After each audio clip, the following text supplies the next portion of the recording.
if he's able to get 2 strikes on these Yankee hitters, is to move the ball around the periphery of the strike zone and not throw it right down Broadway. All right, so the Reds will stack them up with Mike Leake going in Game 1. We'll see Johnny Cueto under the lights later tonight, and both games come your way on Fox Sports Ohio.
Great American Ballpark. And what about the weather? Let's check in with Jeff Crate. Yesterday's humid air mass still in place today. That means a chance of showers and thunderstorms at just about any time during the game today from 12:35 on. 81 that first pitch, 84 the 7th inning. By the final out, 85 degrees. Let's hope we get this first game in. Second game in jeopardy as well. Have yourself a great day. Let's take a look at the Yankees starting lineup for Game 1. Brett Gardner is in left field. Curtis Granderson in center. Nick Swisher in right. Robinson Cano is at second. Jorge Posada, his first start of the year at first. Eduardo Nunez at short. The latter third of Ramiro Pena, Francisco Cervelli, and Freddie Garcia is on the mound. And starting it for the Reds in Game 1 is Mike Leake. Well, he's on some kind of a roll, Mike Leake is. He had his 3-game winning streak stopped his last time out. That was against the Toronto Blue Jays, but he pitched pretty well in that ball game, losing only 3-2. And Leake, when he adds and subtracts and uses his pitches on the outside of the zone, he can be a very tough pitcher. Brett Gardner comes in on quite a roll. He's playing his best baseball of his very young career. He takes up and away ball 1, and this game is underway. Gardner was barely hitting 200 through the first month of the season, but we told you the other night, you go all the way back to the beginning of May, and arguably he has been their best hitter, 2-0. His last 14 starts, 8 of them are multi-hit games, and in his last 51 games, he's been a .360 batter. Look at the numbers in June.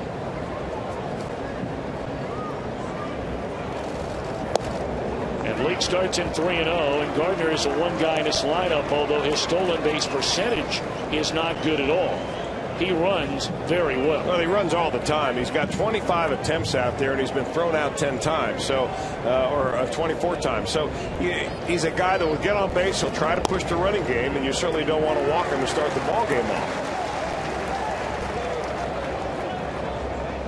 No Alex Rodriguez, no Mark Teixeira in game one. We'll get a look at both of those guys undoubtedly in the nightcap. It'll start at 7:10 Eastern time. And there's strike two.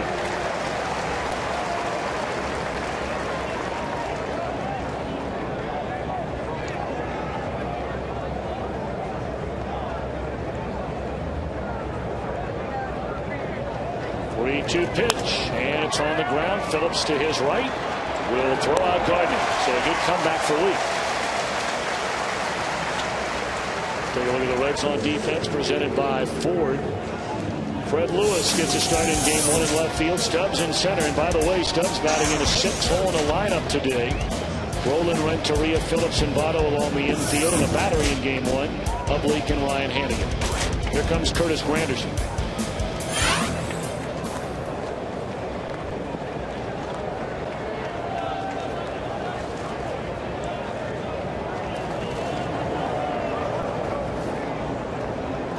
Granderson, 21 home runs, 54 runs batted in, the highest totals through his first 71 games of any season in his major league career.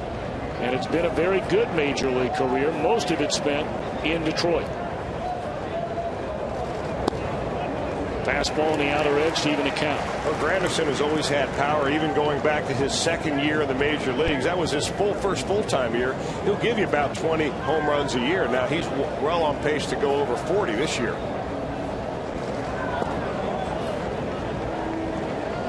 And really one of the reasons you may say that is because normally in the lineup with Joe Girardi writes Teixeira in there and Alex Rodriguez in there, you've got to pitch to Granderson. And that's one reason why his power numbers are up, because he's seen a lot of fastballs.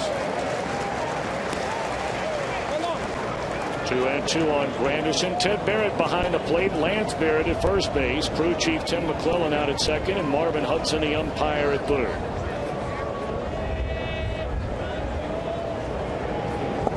Struck him out. Nice changeup right there, right out of the gate. Mike Leake using all of his pitches. He's a guy that this year has thrown a lot more cutters than he has last year. He'll throw fewer fastballs, and he will use all of his pitches. That's a changeup. You see it's kind of a modified circle change grip, but the rotation of that ball like a screwball would go down and away from a left-hander. And boy, arm action like that, location like that, you couldn't have drawn it up any better.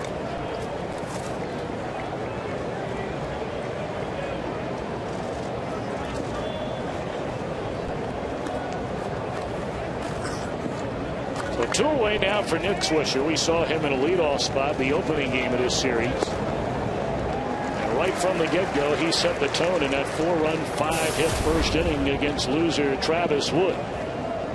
Swisher had a single into left field leading off the game. The Yankees only had one extra base hit. They did not hit a home run. And, of course, they lead the world in that category. 1-1 to Swisher. Of course, the Reds not only failed to get an extra base hit, the Reds also failed to draw a walk.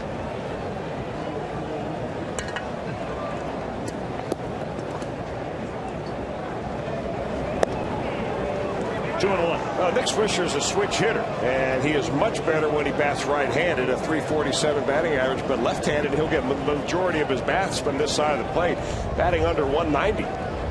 So you got to go right after this guy, especially when he's penciled in the number 3 spot with those kind of numbers.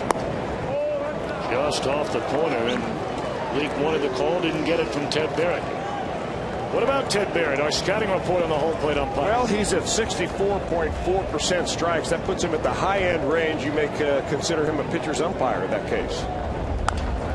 Other than being an excellent star of the show on our Baseball Tech Talk.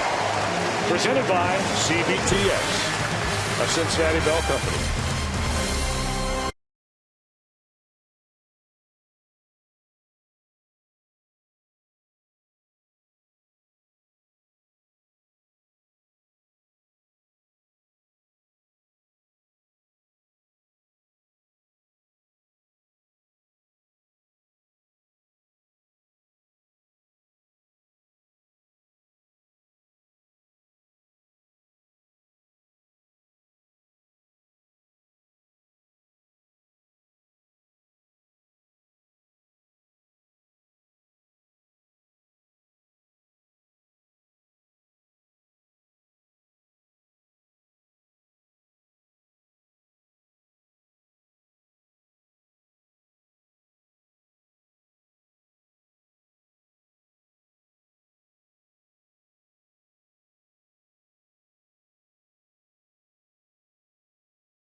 by the Regional Tourism Network. Book your trip at CincinnatiUSA.com. And by Skyline, whenever you're feeling good and hungry, it's Skyline time.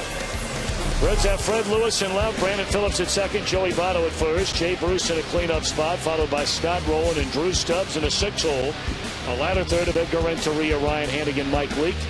Against a guy in his former life was one of the best pitchers in the game was Seattle Freddie Garcia, but still not too bad. Well, he had a pretty good year last year. I mean, you say in his former life, that was back when he was with the Seattle Mariners. He broke in 1999, and he was a double-digit winner. I mean, upper double digits, 17, 18, 19-game winner just about every year. And he's changed his style completely. Freddie Garcia has. Used to have a very, very overpowering fastball, great changeup. Now it's changeup, and a little bit a change off the changeup. So you've got to really be patient in the batter's box with this right-hander on the mound. Freddie Lewis, when he got a chance to play over the weekend against his former team Toronto, looked very, very good. In fact, the Reds over the last 5 games have only drawn a total of 2 walks. And Lewis has both of them. This ball is smoked into right, but right where Nick Swisher stands. 1 out. Take a look at New York defensively in Game 1, presented by Ford. Gardner, Granderson, and Swisher. We'll probably see that same trio in the nightcap. Pena, Nunez on the left side, Cairo and Posada on the right, with a battery of Garcia and Cervelli.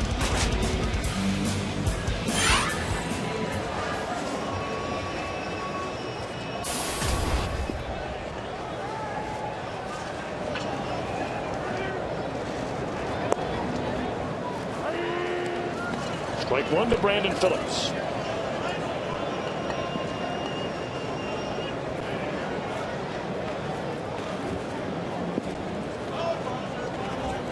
Brandon at 279, 5 home runs, 36 batted in, and that ball is crushed into left field. And that baby is up against the wall. Here comes Phillips digging hard. Here comes the throw and the slide, and he's in there with a double. Couple of hard hit balls against Garcia to begin this game. Well, he's got a very small margin of error, Freddie Garcia does now, because he's throwing the ball not very hard. His first pitch to Phillips was 67 miles an hour. This is a pitch that's a fastball, but it's in about the mid-80s. And if you throw that at the upper end of the strike zone, you're going to be backing up third base a lot.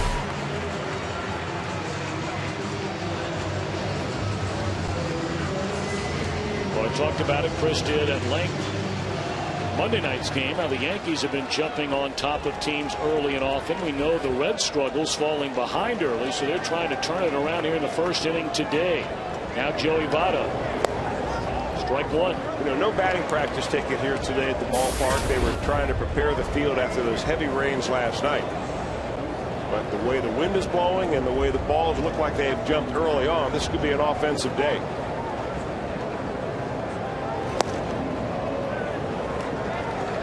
Votto at 323, 9 home runs and 43 runs batted in.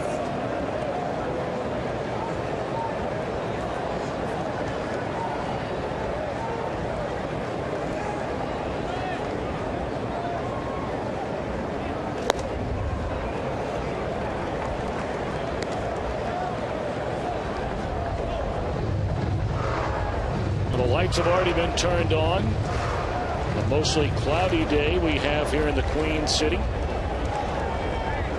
Of course, this is the first of 2, a split day-night doubleheader at Great American Ballpark. Ball 3 to Votto, misses inside.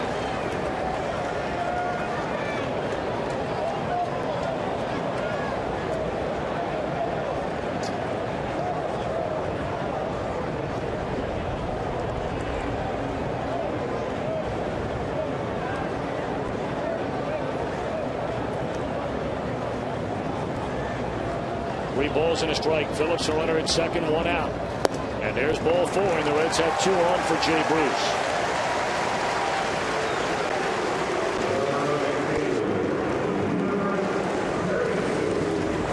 Well, this is a situation where Jay Bruce has to be very patient at the plate. Freddie Garcia does not have the stuff to get Jay Bruce out, but what he does have is the ability to throw a pitch and let Jay Bruce get himself out. If you're over anxious, you're going to be way out ahead of the ball, roll over it, and you're going to run into a double play. Jay Bruce has to sit back and wait, try to stroke the ball the other way. 2 on, 1 out here in the Reds' first inning. And here's a pitch up and away, ball 1. Well, we know about Bruce. He had the monster month of May. In fact, the best month of any player in the entire league. See his numbers with runners in scoring position. But so far in June, Bruce has been just a .238 batter. He hit .340 during the month of May, and he has just 4 runs batted in here in June. That's on the outside corner to even the count. Well, you know, those numbers, Tom, that we're looking at right now are very much like his career numbers. I mean, he gets very hot and gets very cold. That is indicative of a young player. You have to remember that Jay Bruce is only 24 years old.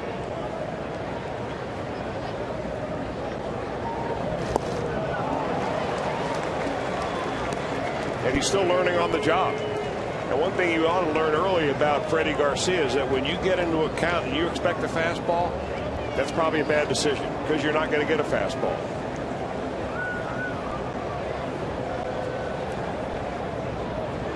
Phillips and Votto aboard with 1 out here in the Reds' first inning, and a 1-2 pitch is swung on and missed, and Bruce is gone. A big out right there, back-to-back off-speed pitches. We talked about Garcia's changeup. He'll throw it in the same spot that Mike Leake did to Curtis Granderson. That's a splitter. He takes down his fingers and he splits them apart, and then he pronates his hand and kind of turns it over a little bit. It has a little bit of a screwball action. And our Performance Honda Exmo look at a strike 3 swing and miss by Jay Bruce.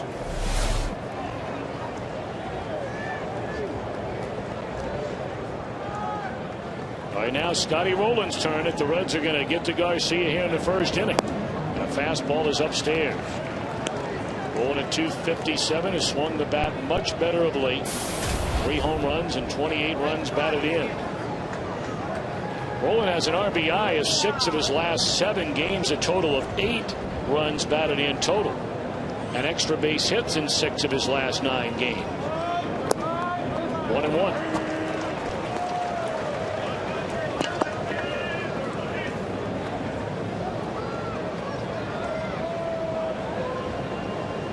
It's a real testament to Garcia about a guy who just knows how to pitch. But when you look at his just pure stuff, to think that over the American League against the lineups he is facing on a regular basis, today is his 13th start of the year, and his earned run average is barely over 3.5. Well, he's a lot like facing Livan Hernandez, or even if you want to take it one step further, maybe a guy like Bronson Arroyo. Arroyo will throw maybe 3 or 4 miles an hour firmer, but it's the same approach. You know, these major league hitters, that everybody wants to hit a fastball, and he'll show you that fastball, but he just won't give it to you in the zone where you can put the wood on it.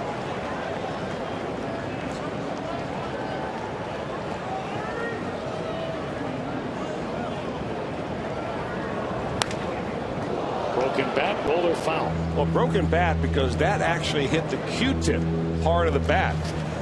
Way out on the end right there, and it splintered to the end. That's how far Scott Rowland was out in front of that pitch.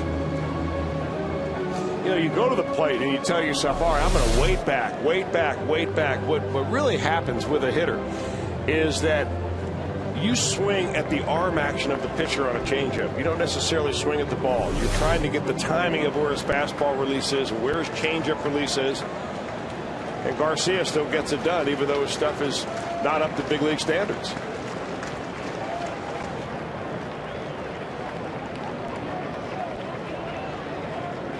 One and 2 on Scotty Rowland. High fly ball, playable and left. The Reds are going to miss a golden chance in the first inning. We're scoreless at the end of 1.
by Elk and Elk, serious lawyers for serious injuries. Call 1-800-ELK-OHIO.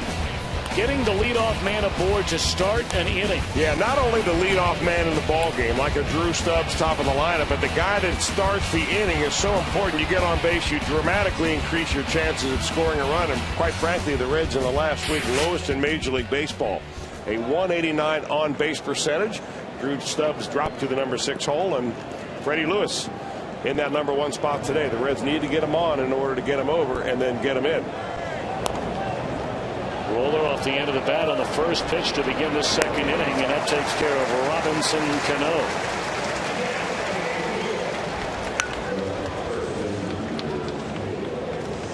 Leake fell behind the first batter 3-0. Ever since then, he's been pretty good. He came back to take care of Gardner on a 3-2 pitch, a ground ball. Struck out Granderson, got Swisher on a weak ground out, and Cano to begin the second inning. Here comes Jorge Posada. Well, what a career this guy has had, Posada. Of course, this year has not been a necessarily enjoyable year. Much has been made about a month ago when Posada was dropped down to the 9 hole in the batting order, was very upset, asked out of the lineup. Some of the comments made by the general manager, Brian Cashman. And really, you hope that kind of thing doesn't continue throughout the rest of the year, because even though Posada is not the player he once was, and he was among the game's best all-around catchers, he has still been a Yankee, and a real good one, for a long time. Yeah, but it always presents a general manager and a ball club with a problem when you have an aging superstar that you want to keep out of emotion, because he's played in one uniform and one uniform only, yours, his whole career. So exactly when do you cut ties? Your baseball people are telling you one thing, and your heart is telling you something else. Ever since that particular situation occurred for Posada, when he has played very, very well. I mean, his batting average was under 200 when all of this came down. And a lot of people are saying, well, how in the world could Posada get upset when, you know, he wasn't even hitting his weight? But again, you're talking about a very proud player. Has been a classy guy and a great ambassador to the organization for a long time, and certainly he has to understand that the end is getting closer and closer and closer to his career. Well, and the other thing you have to wonder is that if you've got a team with a payroll of $200 million and your DH is hitting 220, that's not normally indicative of a team that spends big bucks. You expect somebody to come in here and really mash. And they're in a dogfight, obviously, with the Boston Red Sox and the Tampa Bay Rays for that American League East title. And it's somewhat of a conundrum that you find yourself in if you're Brian Cashman. Wow, breaking out conundrum on an early afternoon. Nice. 3-2. Walking.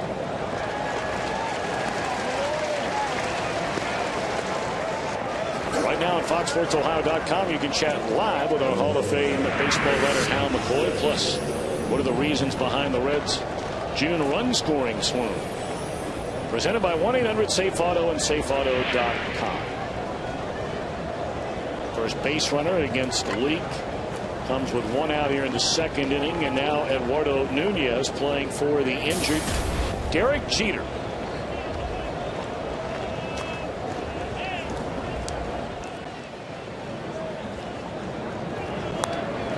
Not only a shame we didn't get to see Jeter for the most obvious reason in this 3-game series. He's closing in on 3,000 hits in his career, had a legitimate chance to do that in this series.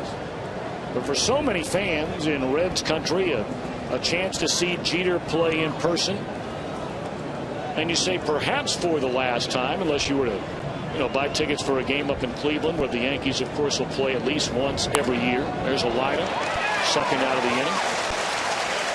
Because you wonder if the next time the Yankees come through Cincinnati, will Jeter still be playing in the big leagues? He might be. It wouldn't surprise me at all.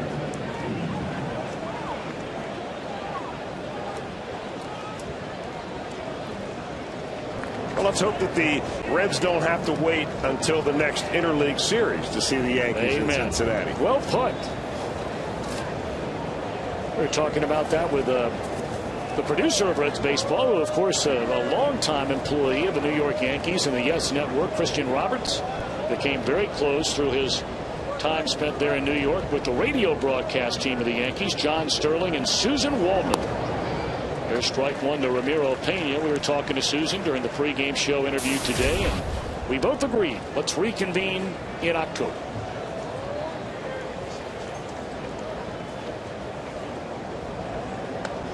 It's been a real time to reminisce for Christian Roberts, hanging out with John Sterling and Susan Waldman and company. Swung on and fouled back out of play. 0-2. Now the Yankees have fans everywhere. And I'm not so sure that radio broadcast has any more of a fan than they do right in our own home truck. Well, you know, you work with people, and you move along through life, and you might bounce from one team to another and move from one team to another as you're trying to work your way up. You still have good friends. Yeah. And good for Christian and good for John and Susan. Did that one hit him? It did. An 0-2 mistake there by Leake hits Pena, and it will move Posada into scoring position.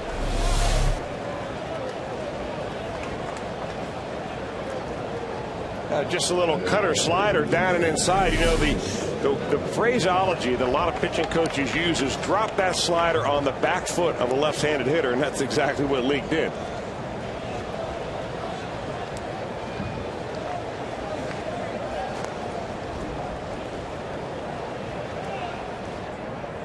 So now a two-out threat for the Yankees thanks to a walk and a hit batter. And here's Cervelli, their catcher. A 185 hitter, but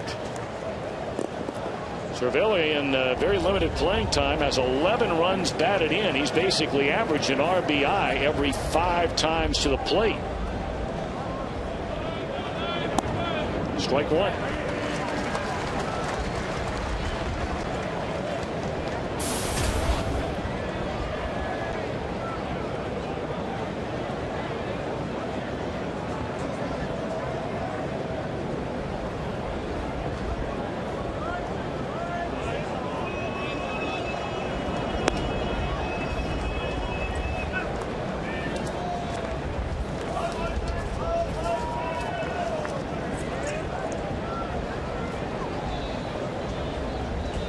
Cervelli has not played in the last 5 games. He was getting some playing time when Russell Martin, their regular catcher, was bothered by a sore back for the better part of a week.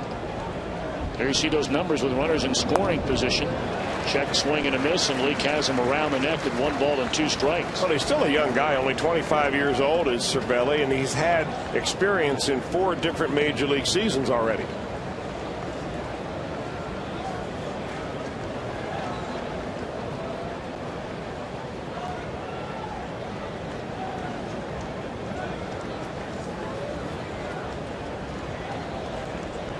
One and 2 on Cervelli with 2 on and 2 out, and we'll do it again.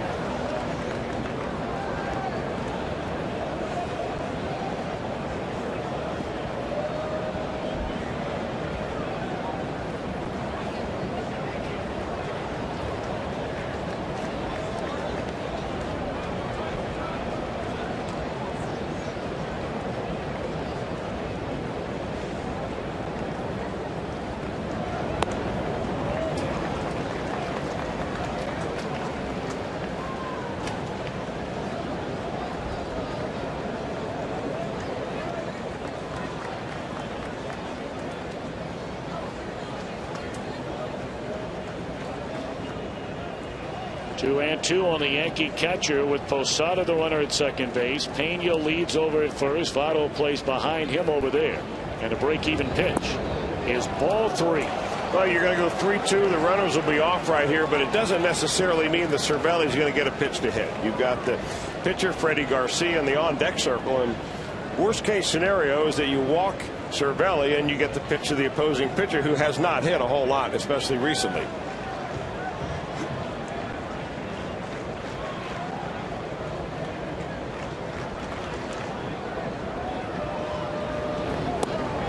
Struck him out, and that'll end the inning. A walk-ahead batsman. The Yankees lead 2. Middle of the second, no score.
Russ Doyle of Cincinnati, who currently drives a 2005 Sienna, will win the beautiful new Tundra on display each and every day at Great American Ballpark. And you can register for your chance to win it and an upcoming game by stopping by your Cincinnati and Northern Kentucky Toyota dealers.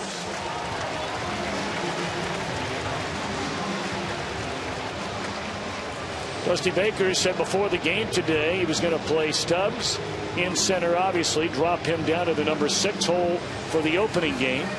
Would leave a little pressure off of Stubbs. He's had a real hard time, especially Chris, here of late. We might see him back in a leadoff spot in game 2.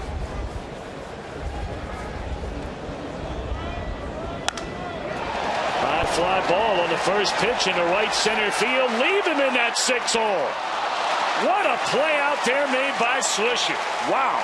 What a play for a guy who's not known for his defense. The one thing Swisher will give you, he will give you everything he has every day. Well, he goes after this ball, and it gets up in that jet stream we talked about. The wind blowing hard out to left here this afternoon, and he just keeps going and going and ends up with a catch that saves extra bases.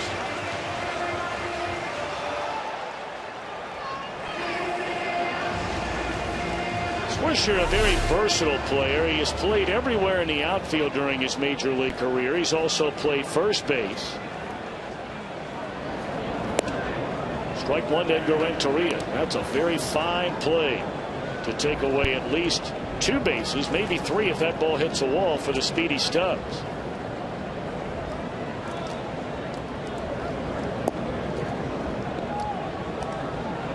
We understand the Reds have made a roster move, and we're going to bring you up to date on that. And check in with our man on the spot, Jim Day, here in a moment.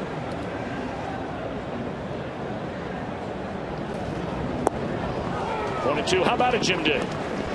Well, guys, one of the dominoes fell. We said the Reds had some pitching decisions to make before the game. They optioned left-hander Travis Wood to Louisville, reinstated Sam LeCure from the disabled list. With 2 games today, they need 2 long men in the bullpen. Your natural assumption is that Homer Bailey, if he returns, will be Sunday in Travis Wood's spot. So one of the dominoes has fell. Well, we certainly expect to see Travis Wood in the not too distant future again. A big part of the Reds' future is a young left-hander. Well, you know, so far what the Reds have done this year, they've sent that Edinson Volquez, got a better product upon his return, and the same thing for Mike Leake. They sent Mike down to the minor leagues, and he came back and rolled off 3 wins in a row. So hopefully the same thing will happen to Travis Wood. A couple of good plays defensively for the Yankees here in this second inning. One by Swisher and that one by Garcia.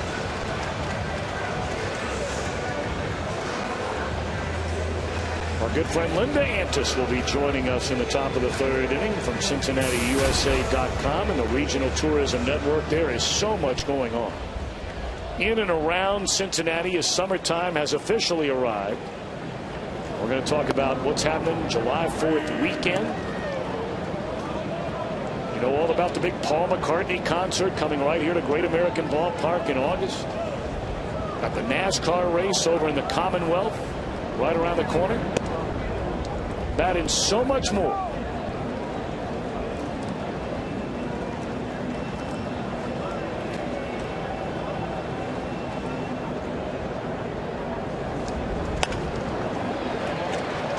Soft liner caught by Cano, and that's that. So the Reds are gone in order. We move to the 3rd in a scoreless game.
here, and then a 7:10 game tonight. Linda Antis from CincinnatiUSA.com, the Regional Tourism Network, once again joining us. How are you, young lady? I am so excited to be here, as always. Let me fix your microphone for you. Okay. Everybody wants to hear Speak into the microphone, yes. Absolutely.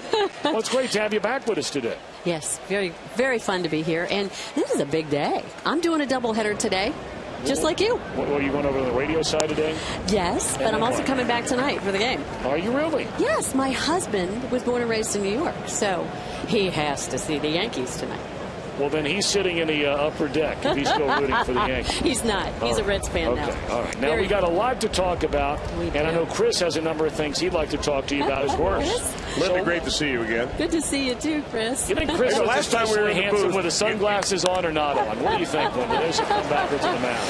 Hey, listen, I think the sunglasses are important today. A little bit of squinting going on here. All right. What were you going to say, Chris? I was going to say last time you were in the booth, Linda, you spent so much time with Tom, I felt like the fifth wheel over here. But I wanted to welcome you back because we really enjoyed your visit. Thank you. Well, I always love being here because we love the Reds. All right, the next time we are home will be officially the 4th of July weekend, even though the 4th of July this year is on a Monday and the team will be out of town. But for that weekend, it's a 3-game series against Cleveland, and there's a lot going on, right? Yes, the Ohio Cup, first of all, right? Absolutely. The Ohio Cup, 3-game series against the Indians. Reds need to sweep that thing just to tie, by the way. Absolutely, I know. And they will. We've got to have that happen.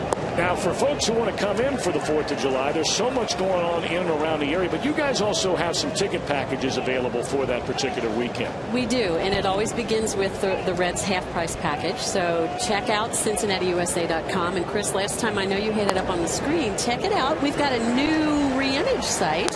And the Reds package is one of the most important. We also have a zoo package, very important. If you book your hotel room, you can come to see the Cincinnati Zoo with tickets. And Zuri, remember we talked about baby giraffe last time? Her leg is healing, so she's healing up, which is great. The Night Hunters exhibit is a part of the zoo.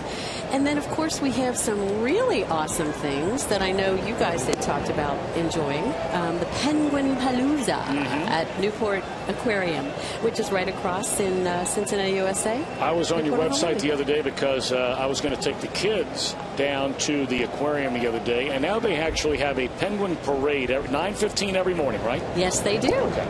That's what's wonderful. The aquarium is, of course, part of the wonderful Newport on the Levee experience area. That's a wonderful destination on the southern side of Cincinnati, USA.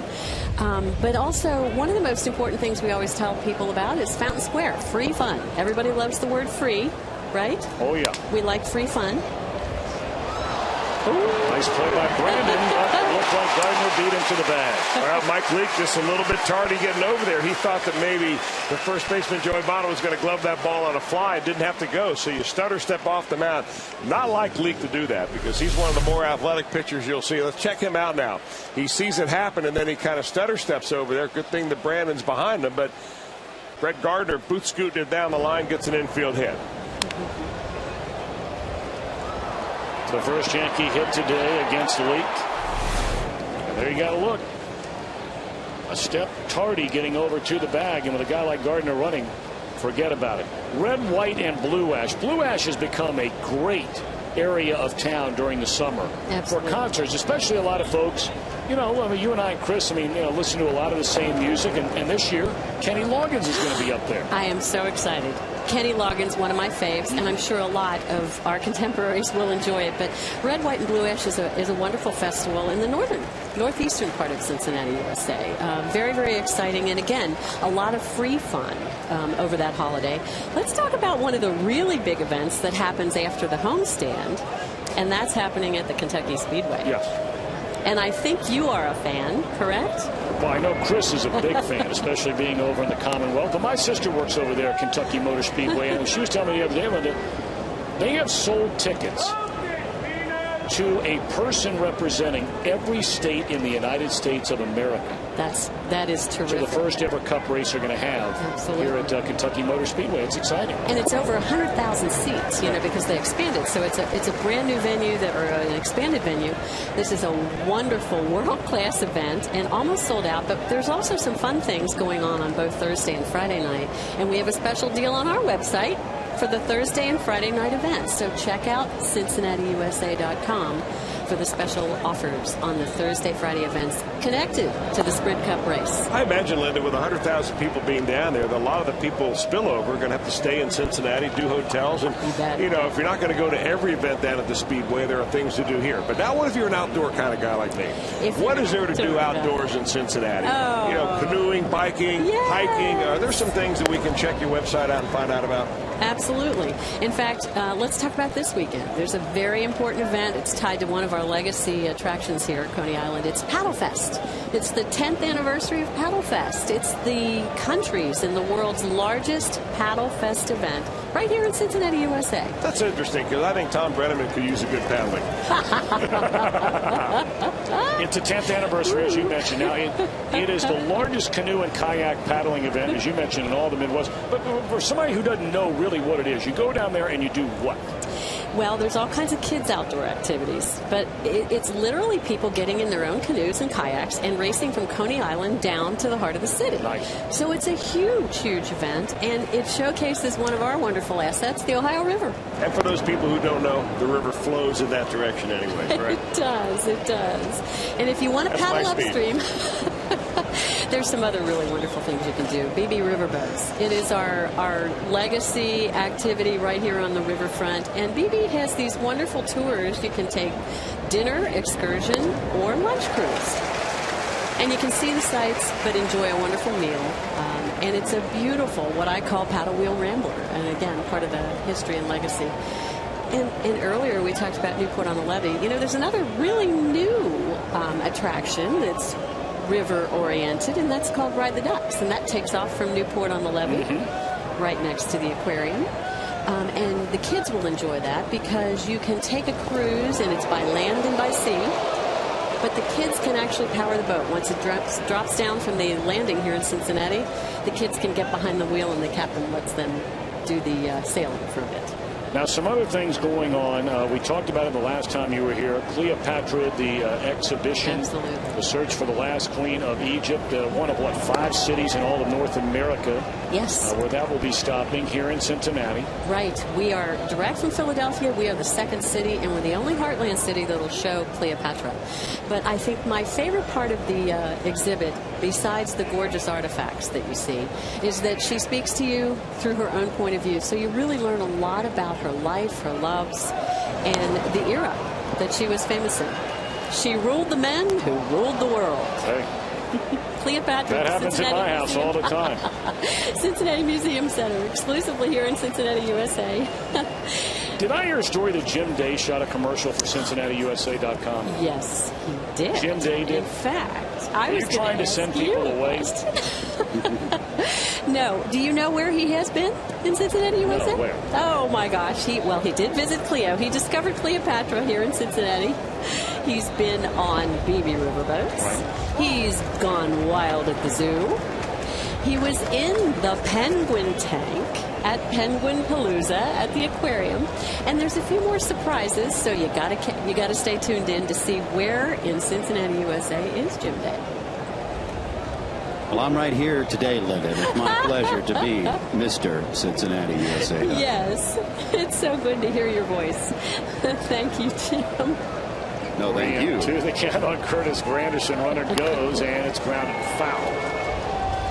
You know what I find interesting about having Jim do this, and I'm being serious for a minute here, is for a guy who did not grow up in Cincinnati, has not lived in Cincinnati until he's been doing the Reds pregame shows here and everything, but really a Columbus guy, if you will. He's the perfect kind of guy to be able to tell everybody else about things going on in this city because he's coming in from outside the city. He is, and he feels it from his heart. He experiences it the way a visitor would, which is the best part about it. You're right. It's so credible and understandable when Jim presents it. But he also does it with such a great sense of humor. Yes. And we love that about him. And there is a contest connected, so stay tuned in to Fox. Watch for the contest. Register because the next drawing is on July 5th. So check out. When you see the vignette, you'll see the address, www.cincinnatiusa.com/Fox Sports. So take part in the sweepstakes. You can win a trip here to Cincinnati, USA. There's quite a battle going on here between Curtis Granderson and Mike Leake after the infield hit by Gardner. 1 on, 1 out, scoreless game. Now, Linda, besides being an outdoor kind of guy, I like to eat. You do. On your website, CincinnatiUSA.com, we have maybe some not hotel deals, but restaurant deals, anything like that where I can find out some good places to eat if I'm from out of town, or if I want to recommend restaurants to my out-of-town friends. What do I do there? Absolutely. First of all, you go to the Dining, Entertainment, and Night Spots button on the new navigation tab on Well, non-pitch at bat, capped off by a base hit in the right field by Granderson. And now they're on the corners with only one out in the heart of the order coming up. Yeah, it looked like Mike Leake was just running out of options and trying to pitch to Curtis Granderson. Got him out the first time on an outside changeup. Same type of pitches we're seeing right there, but Granderson's able to hit it in the hole. Of course, with Joey Votto holding the runner on, opens up the right side, and the Yankees now are first and third. So anyway, you can check Back it out. to eating. You can check it out by the kind of food that you like to eat. You can sort it that way. You can also sort by parts of the region. You can also find it close to your favorite attractions or where you may be staying. But you can imagine the tastes that we have here in this marketplace. You know, aside from the things like Scotch chili or the very, very special chili tastes that people have come to know, we have all these new fine restaurants in both the southern side of Cincinnati and the downtown area and all parts of the region. So check it out by taste and by location. Well, one area of Cincinnati I don't think enough people get to, and Chris and I go up there all the time. I've been going up there for 25 years, but I think one of the great secrets, and it shouldn't be a secret, of Cincinnati is Mount Adams. Oh, my gosh. Love it. That's the best spot in the town. and you get, I think. You get a view, you get the fun, and it's just, it's still so much a part of what I loved about it. In my day, it was really, really a very, very hot spot for us all to play. It still is. It still is. Well, Lindy, of course, you're talking to the unofficial mayor of Mount Adams right there in Tom Brady. Well, I don't know if that's true or not, but I love it up there. And what people don't realize, we have one of the best theaters in the world. Absolutely. In Mount Adams, in the Playhouse in the Park. Won the what do they give away? Is that it's not an Emmy? What is that? A Tony Award. A Tony Award. 2 years in a row. 2 years in a row. Yeah. Theater in the round, beautiful. See, I'm not just a pretty face up here. You are. Right, you got You certainly are not. I'm not going to go there with that one. But no, you're right. And Eden Park. In fact, we talked about the butterflies exhibit at Eden Park, which is right near Playhouse, the Crone Conservatory. And this is the final weekend for that. So get up there and see the butterflies of Brazil. Well, Mike Leake could use a double play right here. What do you think? There's no doubt about that. A few butterflies floating around in his belly right now after the Yankees have him on the corners with only one out here in the third inning. This is an amazing game. Before I let you get out of here now, the two things that we've heard so much about here recently, the big Paul McCartney concert here at the ballpark. That'll be in August. Yes. While the Reds are out of town. Anything you can tell us more about that we don't know yet? No, I think, again, tickets are still available for that, and it should be awesome. I mean, I think people have been really going after them, and the season pass holders for the Reds have, got first dibs. But I think there's a few seats available, as far as I know. There's another wonderful event mid-July, a very important event, called the 1 Year Out celebration of the World Choir Games. And it's happening on Fountain Square. It's a free event. It's going to give you a taste of what's coming in July of 2012. It's a huge deal. It is a huge deal. The world's coming to Cincinnati, USA for the first time.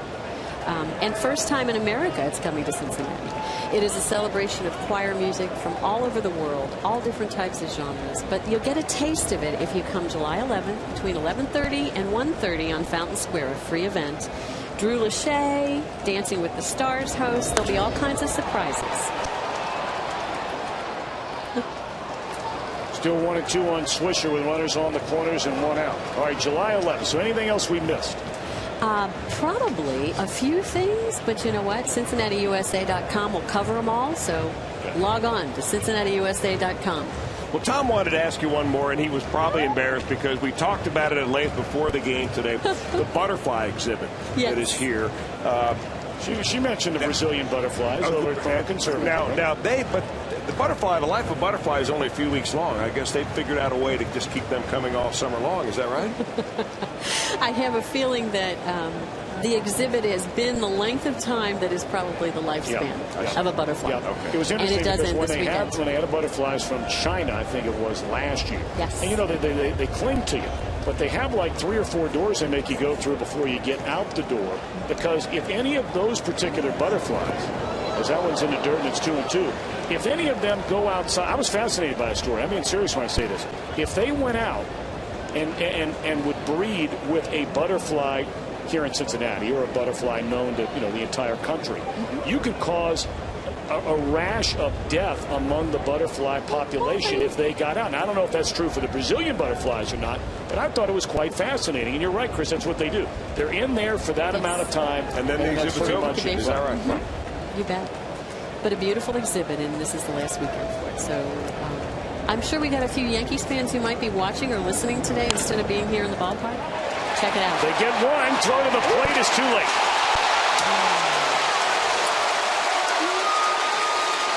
Votto took the out right in front of him.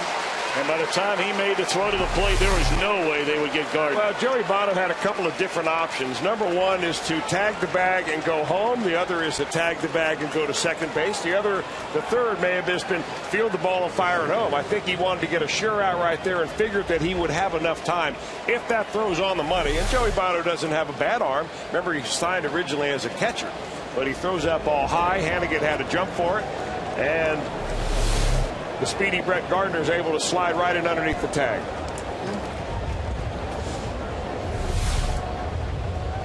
All right, so 2 away in the inning, and here's Robinson Cano. He bounced out to Leake his first time up. Well, Linda, thanks so much for coming by today. Thank you. It's always a pleasure and great fun to be with you today. And have fun at the game tonight with your husband. Oh, yes. Absolutely. Thank you. All right. Thanks, Tom. Linda, you're coming back Chris. again sometime, right? Yes. All right, good. Absolutely. She smells good, too. Not only nice, but smart. That's me. And run. It's definitely not you. I sit here every night. It's definitely not you. Linda, thanks again. Thank you. Linda Antis from CincinnatiUSA.com. Log on to CincinnatiUSA.com for everything and even more that we were unable, unfortunately, to touch upon here today. What a delightful lady she is. She certainly is. We're very lucky to have her right here in Cincinnati, Ohio.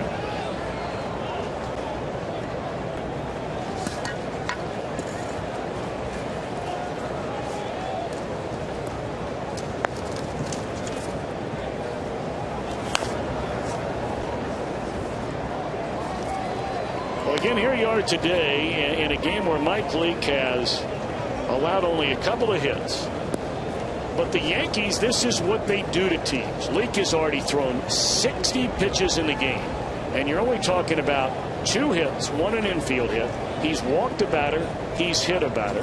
There have been extended at-bats in the game already for the Yankees, especially in this 3rd inning. Well, he's Gardner and Granderson. You know, he faces the part of the order that come up with a different approach. They've got a small swing approach against Mike Leake. If you have a big swing, he's going to get you out very easily because he changes speed so well. But if you think small, think the other way, you're going to pick up base hits just like this. And then Fred Lewis, by the time he gets to it, no chance to throw out Granderson at the plate. And remember, all of this started because Leake was tardy breaking to the bag on what should have been an out of Brett Gardner with 1 out already in the inning. Yeah, you're not going to get a whole lot of sympathy from the coaches, the manager, especially your pitching coach, because you go over this every day in spring training. Get over there to the bag on a ball hit to the right side. Had he been there in time to get Brett Gardner, the Reds would be out of this inning. I mean, they're not knocking the fences down. They're just finding some holes, hitting balls on the ground, putting the ball in play. And again, we're only 1 game and 3 innings into this 3-game series. The Yankees have still not hit a home run, and that's what everybody talks about whenever teams come to Great American Ballpark. Oh, man. Here comes a team. They're going to knock the cover off the ball, and they're going to be launching into the moon deck and launching into the sun deck. Well, that's not what the Yankees are doing. They have 1 extra base hit in this series. And they have scored 7 runs in 1 game and 3 innings.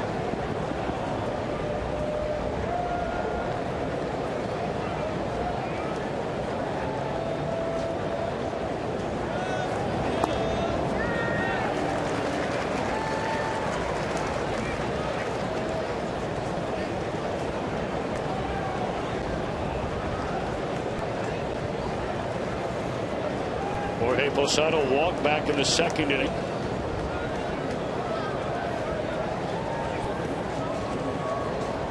Behind in the count this time, 0-2. Leake throwing him strikes. And that one just off the inside edge.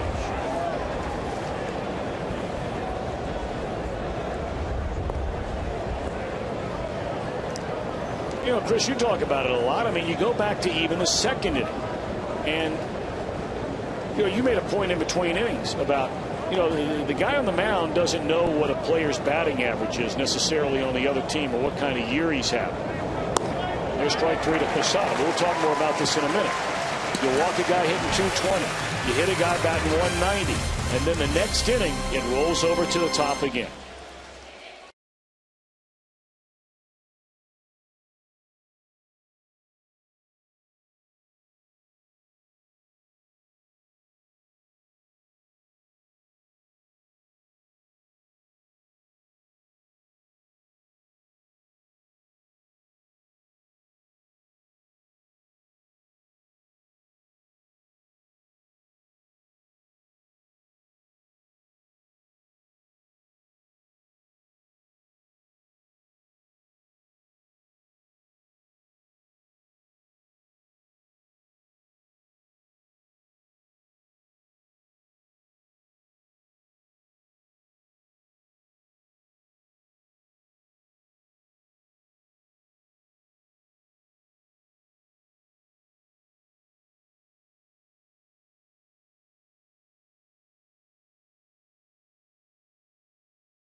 They're intimidated. I think people really get up to play us. I think they enjoy it. I think they enjoy the challenge. I think they love coming to New York City where it's alive every day. In the ballparks that we go to on the road, a lot of times we fill it up and make it a great atmosphere.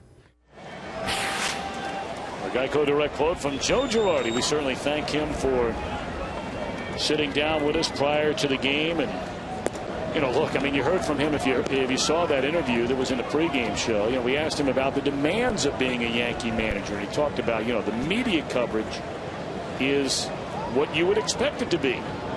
You know, with all the newspapers, not only in New York and the electronic media, but, you know, they come from Connecticut, they come from Jersey, they come from that entire area. And the following the Yankees have, and then you throw in the national press, it's just off the charts. And the demands on his time. You have to be very, very schedule conscious and time efficient. And he's an organized guy, Joe Girardi.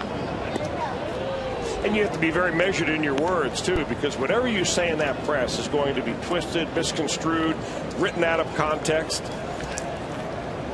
It's not an easy job from that standpoint. And then probably the most fun and the refuge he gets from all the press attention is actually when the game begins. He probably can't wait until 7 o'clock when he finally can get in the dugout and be around baseball people.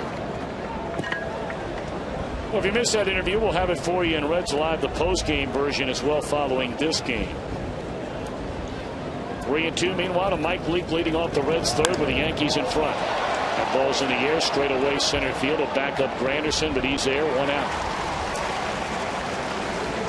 Reds missed a scoring chance in the first inning. They had a runner at second with 1 out. Votto then walked, but Garcia struck out Jay Bruce and got rolling on a fly ball to left.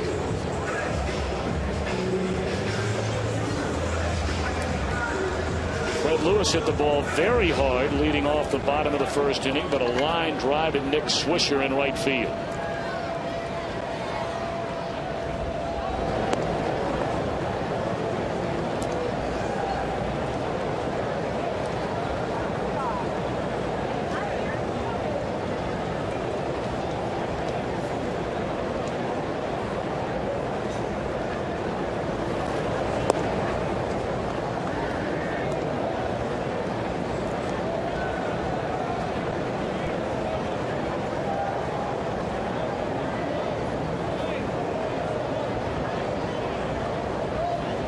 1 to Freddie Lewis. And a weak roller to the shortstop. That'll be the second out of the inning.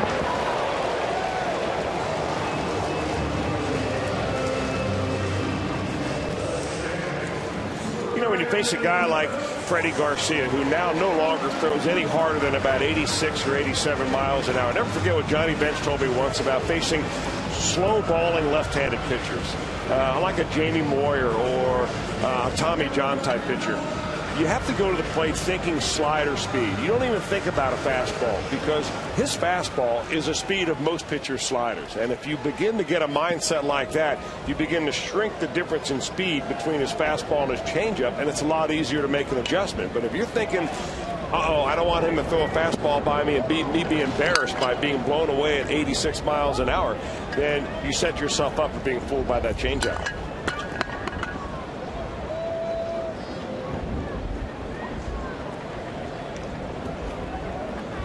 Well, 2 down and nobody on. Brandon Phillips doubled off the left field wall with 1 out in the first inning. And he's quickly behind 0-2. Way out in front of each of those pitches.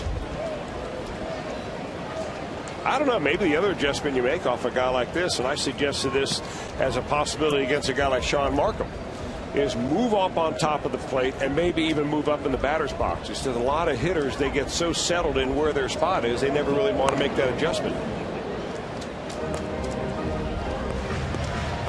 Well, you know, another thing that now Mark Grace was a very, very good hitter. You talk about Grace. I mean, he was an outstanding hitter. But, you know, he talked about against a guy like this. He said, look, I can foul off his fastball all day long. He said he's not going to throw it by me. So I'm going up there looking off speed on every pitch. Now, there aren't a lot of guys you can do that with because their fastball would be thrown right by you. They appeal down to first, and Phillips didn't go around. 1 ball, 2 strikes. Well, what are your thoughts about that sort of theory? I go with Mark Grace on that. Obviously, he's got much better hitting experience than I ever did, but that makes some sense. And that's what Joey Votto does for the most part, even against fastball pitchers. He'll get behind on the count with 2 strikes and then begin to flip his bat just to spoil the fastball until he gets to the breaking ball. But early in the count is when you think breaking ball, because in this count, for instance, there's Brandon Phillips swinging and missing at the first 2 off-speed pitches and just way out in front, swinging at the arm action of the pitcher and not necessarily the speed of the ball.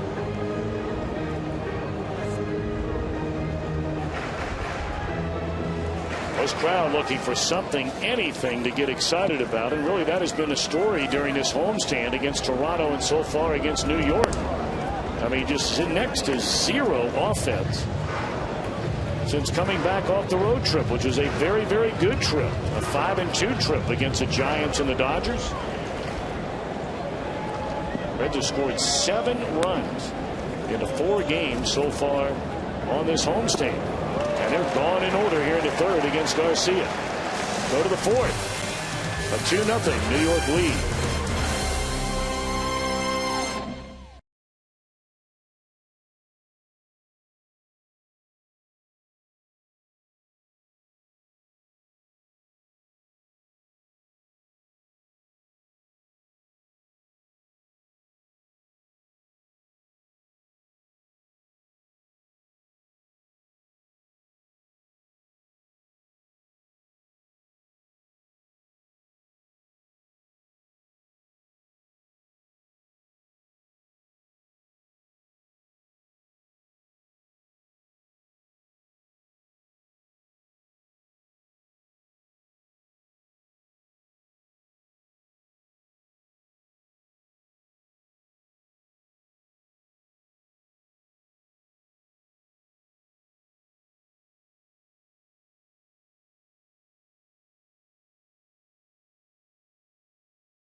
military around the world. JTM Food Group.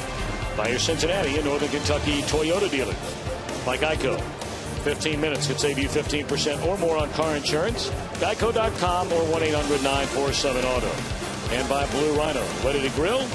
Visit BlueRhino.com for a propane tank near you. 2 runs, 3 hits for the Yankees. They've left 3 men on base. No runs, 1 hit, 2 left on for the Reds. As we open up the 4th inning in this day-night doubleheader. Game 2 will start tonight at 7:10. And for those of you that may have missed it, as there's a ground ball by Nunez to his counterpart, quickly 1 out. For those of you that had tickets to the game last night, all you have to do is bring that ticket to the ballpark tonight. And you're in right where you're supposed to be sitting. If for some reason you can't come tonight, you can't exchange that ticket. And of course, all of that depends on availability. I understand the only series you cannot do a straight up exchange for would be the 3-game series against the St. Louis Cardinals that first weekend after the All-Star break.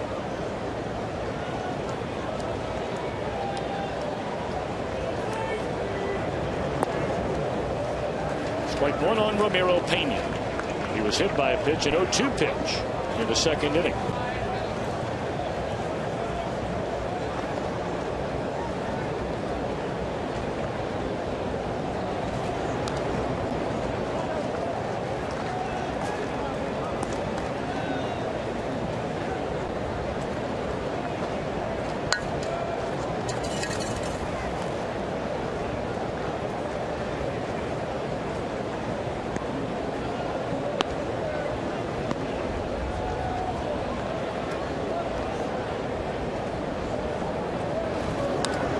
As long as it stays dry, this is a very comfortable day to sit in the stands and watch a ball game.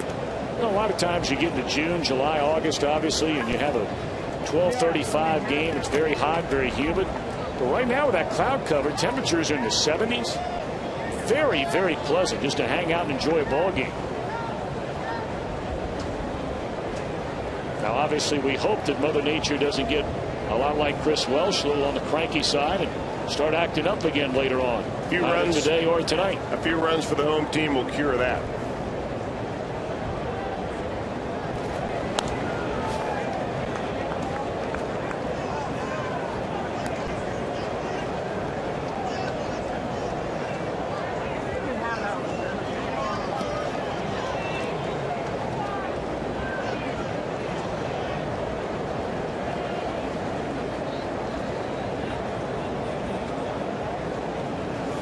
To pitch, and it's off the inside corner. 1 ball and 2 strikes. Of course, we have Reds Live before the game today. We have Reds Live, the post-game version after the game today, where we remind you that Joe Girardi interview will run that we had in the Reds Live pregame show. And the next time we have Reds Live, which will be later tonight at 6:30, don't forget, we'll harken back to that 1961 World Series between the Reds and the New York Yankees. So you won't want to miss that.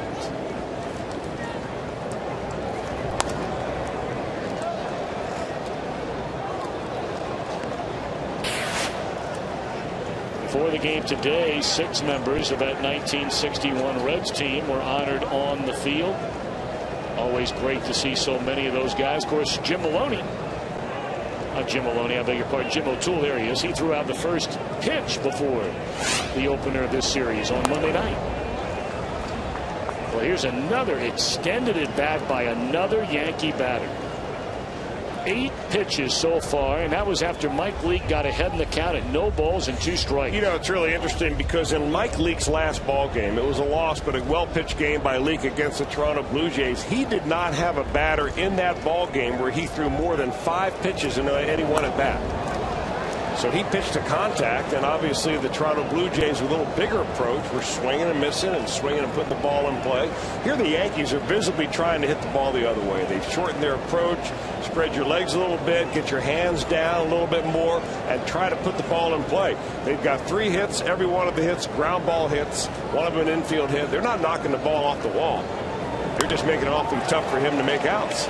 Hard hit ball there, but right at Jay Bruce for the second out.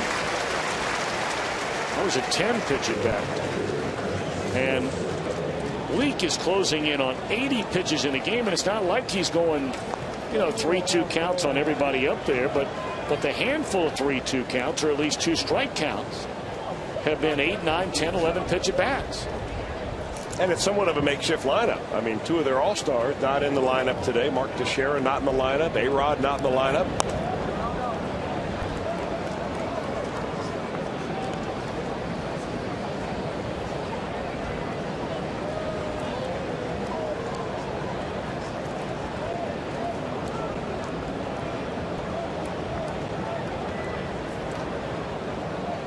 We'll see A-Rod in game 2.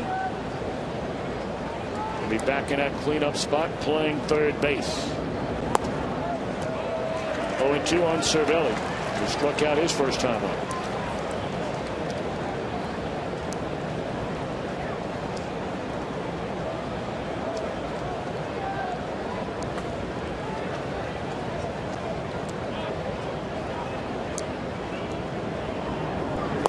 Inning over. 1-2-3 for Leake. Reds come to bat. Votto, Bruce, rolling, trailing 2-0.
July the 3rd, be one of the first 10,000 fans 14 and younger and get a Bronson Arroyo plush doll thanks to New York Life. And cheer on the Reds. They take on the Indians in the battle for the Ohio Cup. 381 Reds, or visit Reds.com for tickets.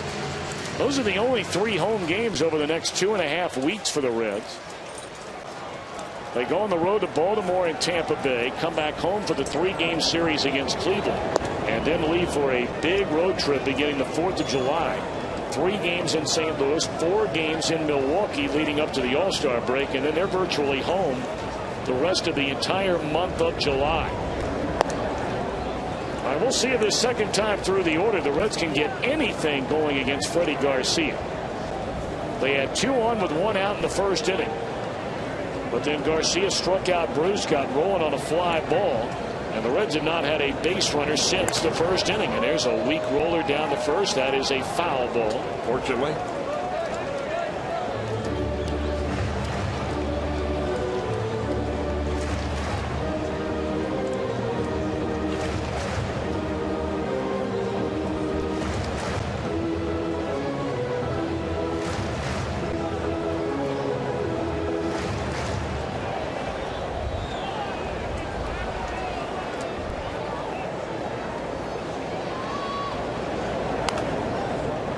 This guy has the Reds just completely dumbfounded. You know, you really have to give him a lot of credit because when he first broke on the scene, Freddie Garcia was a power pitcher. I mean, he threw the ball anywhere from 92 to 95 miles an hour. He averaged about 92.5 miles an hour when they first started keeping that stat back in the early 2000s. And he has lost about 7 miles an hour on his fastball, and he still continues to be funnel hitters and pitch well and strike out guys in the major leagues. He takes care of the reigning National League MVP right there with a real nice changeup. And Votto 0 for 1 with a walk.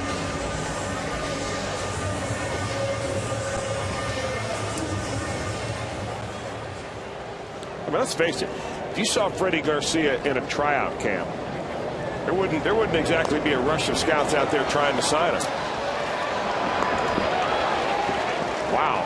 Boy, a cleanup hitter up there trying to bunt his way on in the 4th inning. 2 outs in the inning. Let's go to our AT&T trivia question. Wow. What was the first jersey number to be retired in Major League Baseball history? Give you a little while to think about that. And we'll give you one hint. He was a New York Yankee.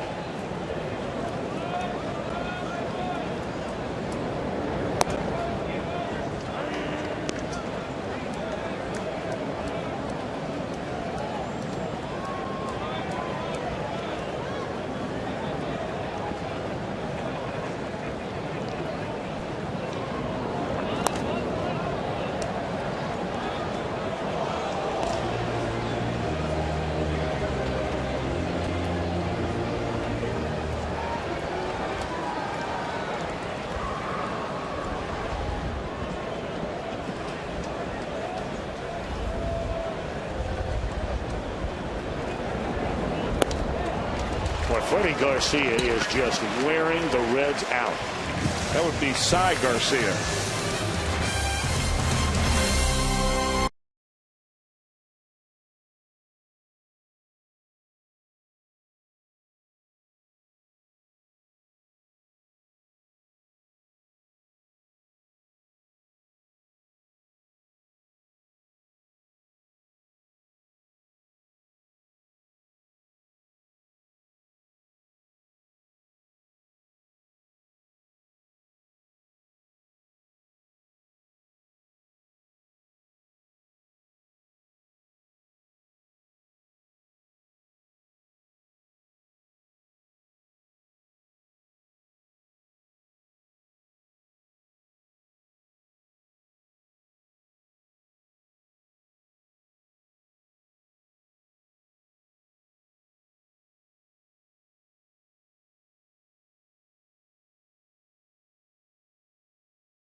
Penn Station East Coast subs. You can find a location near the Reds fan zone or behind section 413, I beg your pardon.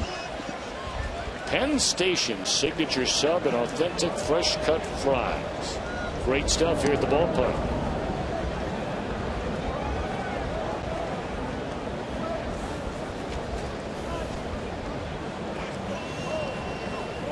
Begin the 5th inning with the Yankees in front 2-0. Mike Leake against his counterpart Freddie Garcia, who's only allowed 1 hit. Struck out 4, went through the heart of the order. Striking out Votto, got Bruce on a bunt attempt, and then struck out Rolen to end the inning. Slow roller down to 3rd. Time for Rolen.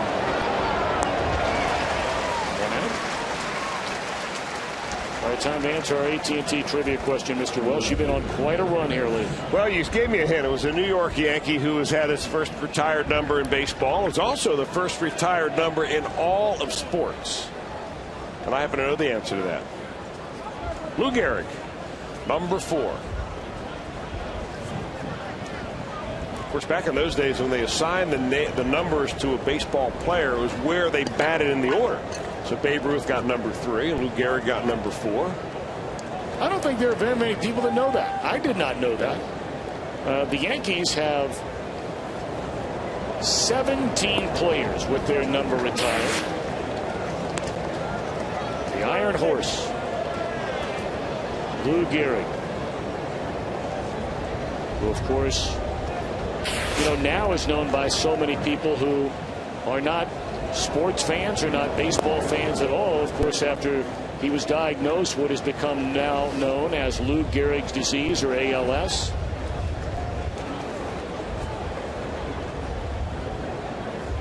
Left us far too young, like so many who were diagnosed with Lou Gehrig's disease. There's a weak pop-up by Gardner. And they're 2 away in the inning. There's a pretty stiff breeze up there. You brought it up earlier, Chris. It's blowing out towards the left field line. Normally when that happens, you see especially visiting teams coming in here with big swings, all trying to hit home runs, and they make themselves easy outs. The Yankees have really cut their swings down and has made Mike Leake had to work a lot today.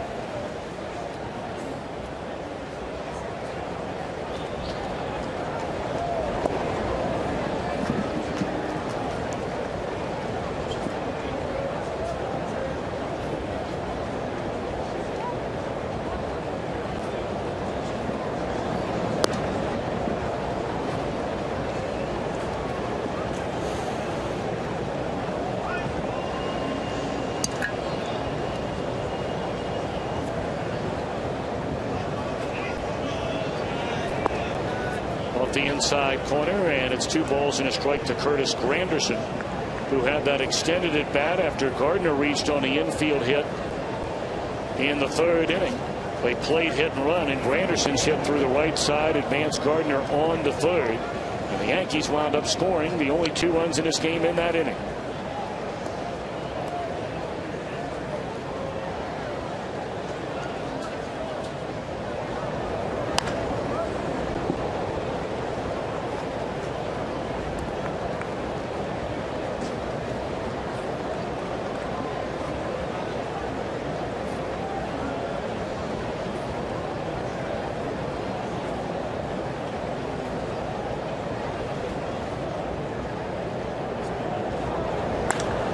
There's a high fly ball into left field. Backing up is Lewis in front of the wall. He leaps up to get it, which will end the inning. So back-to-back perfect innings for Leake. Reds coming up, trailing by 2.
Our Reds come to bat looking for their first base runner since a one-out walk in the first inning to Joey Votto. It'll be Drew Stubbs, Edgar Renteria, Ryan Hanigan. Stubbs sent Nick Swisher crashing into the wall in right center field, but Swisher made the play that was leading off the second inning.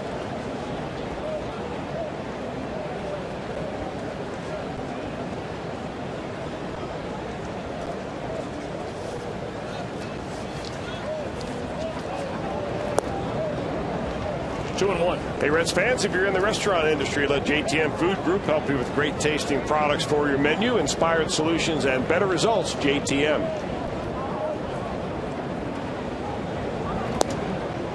The Reds have had 11 different players bat in the number 6 hole this year. Today is the first time Drew Stubbs has been in that spot.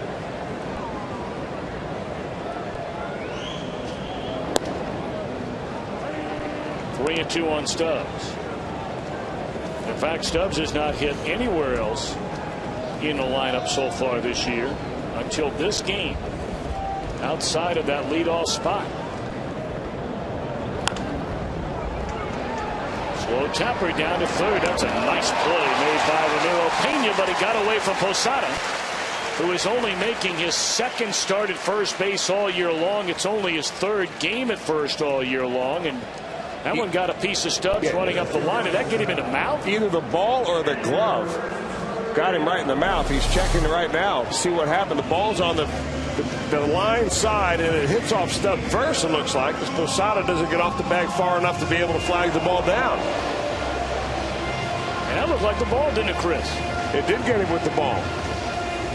Wow. Well, hopefully he's all right. You know, maybe it caught a lot of that ear flap before it actually hit him. Maybe ricocheted off the flap onto the lips. That'll be an error. Charge to the third baseman, Pena. The Reds have a base runner for the first time. Freddie Garcia pitches out of the stretch since the first inning.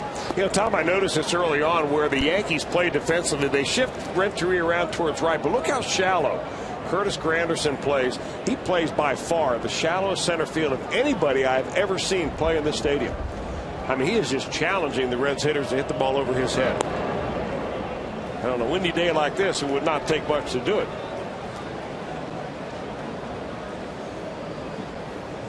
I mean, but he's in there to take away the balls that are hit shallow. You make a good pitch ball on the end of the bat.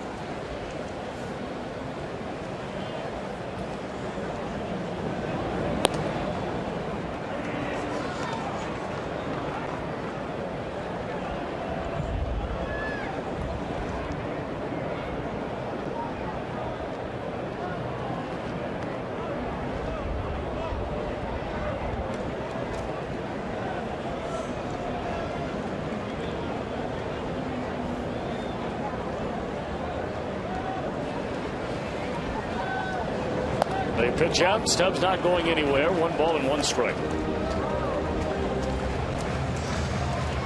Ideal time right here for a hit and run. You got the complete right side of the infield wide open because Robinson Cano snug in the bag a little bit. Renteria goes that way as well as anybody, and chances are you're going to get a slow enough pitch that you ought to be able to handle, be able to keep your hands inside the ball and run that ball to the right side. 1-1 account on Renteria. Reds trying to. There's a roller foul, trying to really get back into this thing. It's not like you're out of a game down 2-0, but it just feels like you're further behind than that because you've had very little action at all to speak of offensively. Well, this game has taken on a real pitching energy. I mean, some games you take on an offensive energy early on, you realize, oh, it's going to be a Donnybrook. You better score 10 runs to stay in it. This game, you know, the pitchers seem to have the number. They're changing speeds. They're hitting the corners. They're getting the calls from the home plate umpire.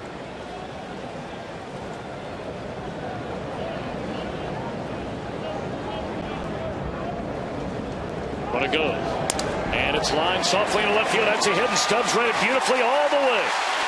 And he'll advance easily on to third. So now the Reds have him on the corners with nobody out to begin this bottom of the 5th inning. Got it off the end of the bat. But you'll take whatever you can get.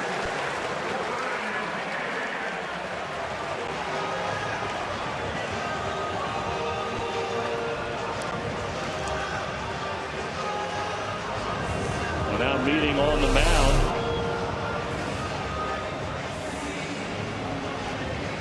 Well, Drew Stubbs with plenty of speed with the play in front of him right there. He's able to make sure that he can read it, go to third base, no problem. So Edgar Renteria. Who cares how softly it's hit as long as it finds some pay dirt? That is only the second hit the Reds have picked up this afternoon.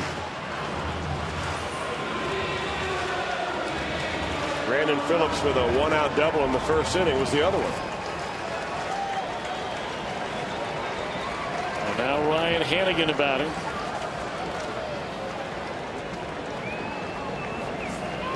Runners on the corners with nobody out. And a first pitch breaking ball is in there, a strike. Now Hannigan's overall numbers with runners in scoring position, not bad. They're 270. But with less than 2 men out, he is a .391 hitter. And certainly that would go hand in hand his RBI total with that statistic right there. With a runner at third and less than 2 men out. All but once in 8 chances, Hannigan has knocked the runner in.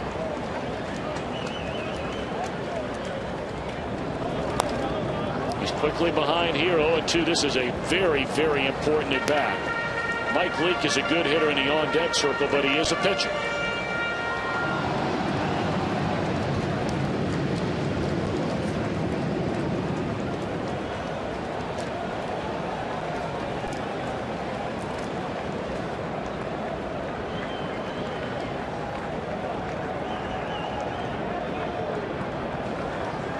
Stubbs at third, Renteria at first. Nothing at 2 on Hannigan. And he started 2. He laid off, it looked like. They appealed, and he did.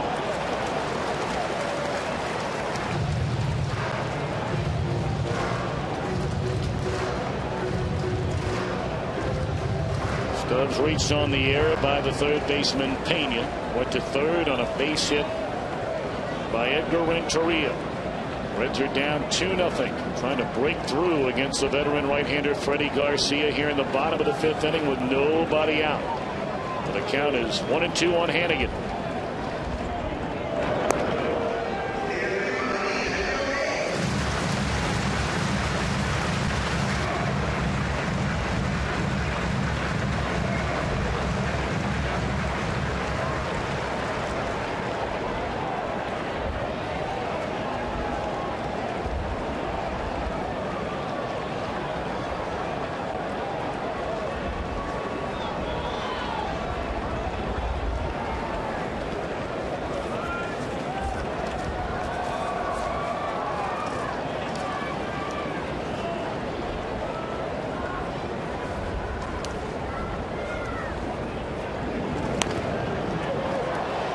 Come to the plate, and a throw is in the dirt, and the runner is safe. Reds get a break. That should have been an out at home, but it's a 2-1 game. Well, there by the third baseman, he had all day, but I think the speed of Drew Stubbs made him rush that ball a little bit. And he throws the ball in the dirt. It could not be picked clean by Cervelli, the catcher, and Drew Stubbs slides in, jars the ball loose, and it's a run for the Reds. Or Cervelli way out in front of the plate, getting his left leg down there trying to block the plate to make sure Stubbs doesn't get in there. But a hard slide upends the catcher. The Reds now cut that lead to 1.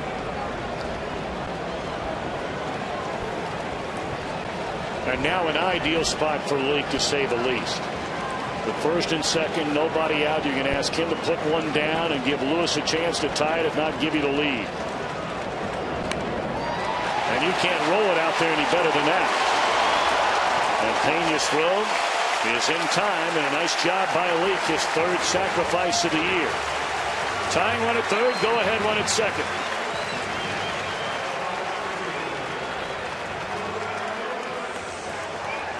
Ramiro Pena very fortunate that he was not tagged with 2 errors in this inning.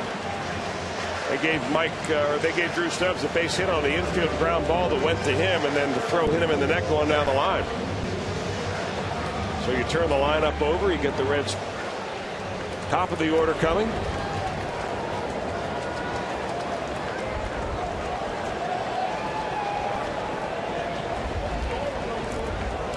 Here's Freddie Lewis. He is lined out to right and grounded out to short. And now Cervelli wanting time, and he'll visit with Garcia out on the mound. Correct me on that scoring. We're waiting on the decision on the throw home there a minute ago. It might just be a straight fielder's choice. So then it's a second error of the inning given to Pena. You understand? Okay. So he did not get an infield hit, Stubbs. Okay.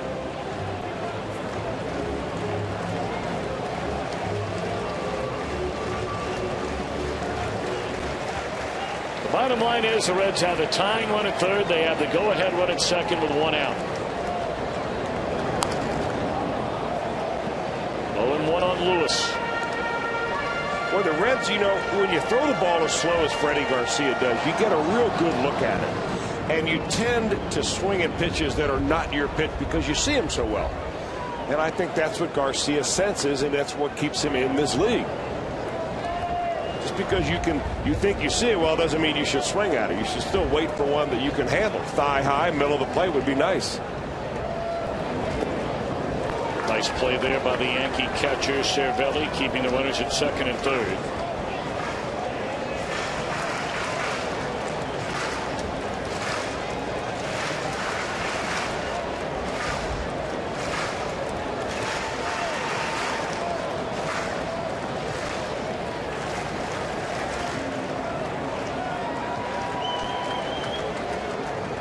Garcia ready, and now the 1-1 on Fred Lewis.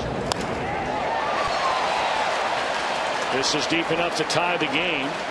Granderson backs up on it. Tagging and scoring is Renteria. It's a 2-2 affair.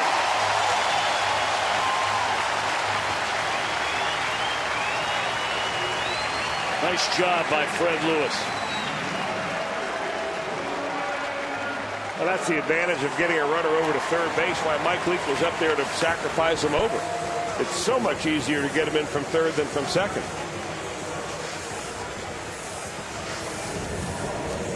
Now let's see if Brandon Phillips can knock in the go-ahead run with 2 men out. Phillips doubled off the left field wall in the first inning, struck out swinging in the third.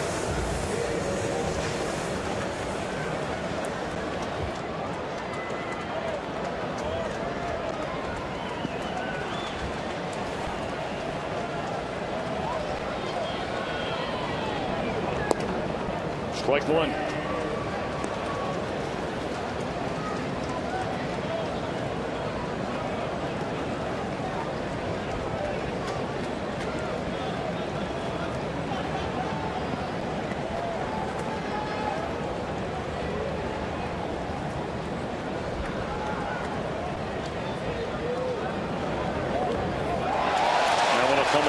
To the screen, allowing Hannigan to advance on to third base. That'll be a wild pitch on Garcia. Boy, Yankees look sloppy this inning.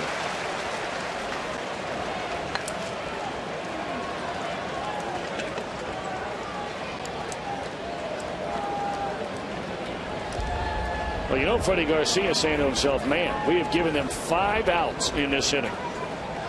The error on the third baseman Pena to start it, allowing Stubbs to reach. The throwing error when they had a legitimate shot to cut down Stubbs at the plate on a one-hopper right at Pena, the third baseman. Charged with a second error.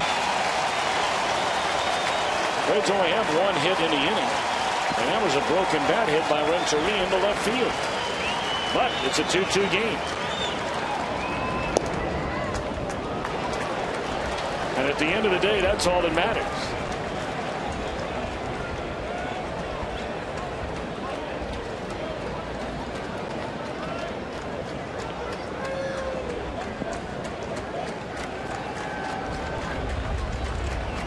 Two and one to Brandon Phillips. Brandon felt that pitch was high and has something to say to Ted Barrett. Ted Barrett, okay. We mentioned early on that Ted Barrett is more of a pitcher's umpire than not, and that ball up and out of the strike zone by our champion window Fox Tracks. Especially on a breaking ball. You don't see too many times you get a high breaking ball called for a strike. 2-2.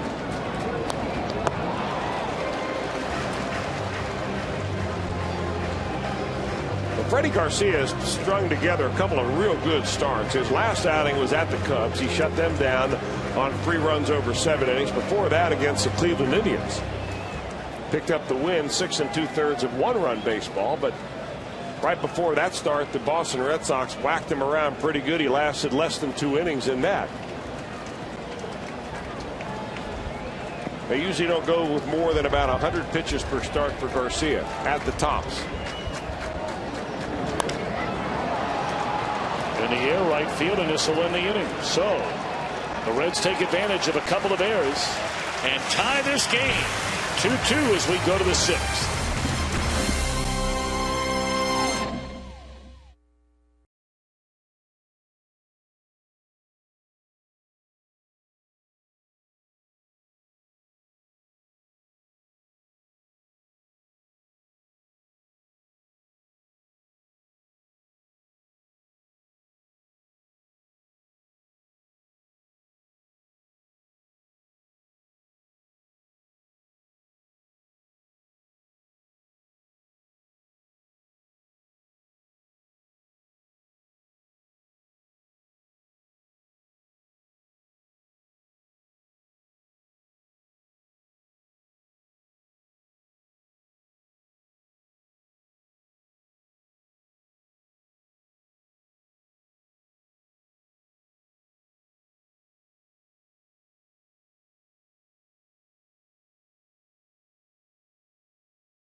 All right, who would win Game 7 in the series?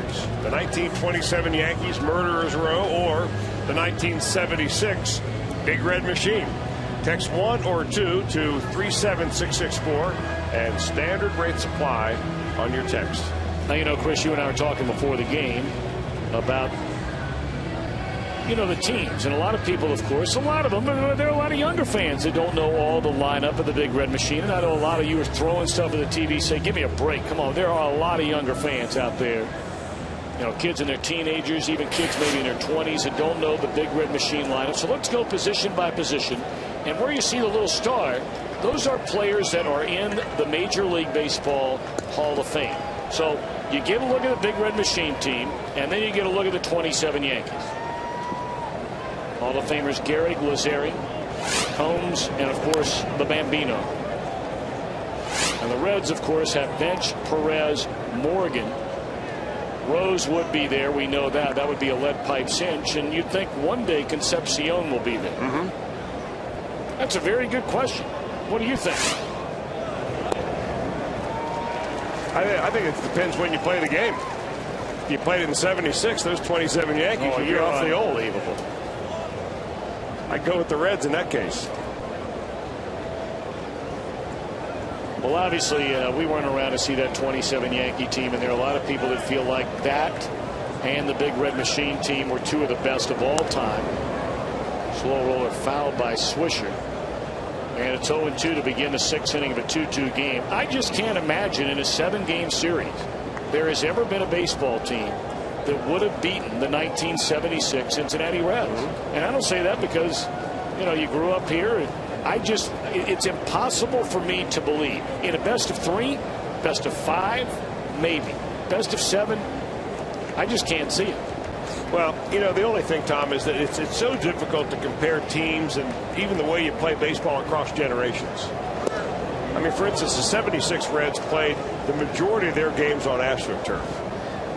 27 Yankees, it wasn't even close to being invented at that point. So it was a completely different ball game. I don't know. I'm sure it's been played out on a computer simulation many times, and maybe we can get our handyman on the computer to look it up, Joel Luckup, to figure out if that has been done before and who came out on top. I'd imagine they've done that on SABR, the Society of American Baseball Research. They've done that many times, and seems to me I read about that but can't remember what the outcome was.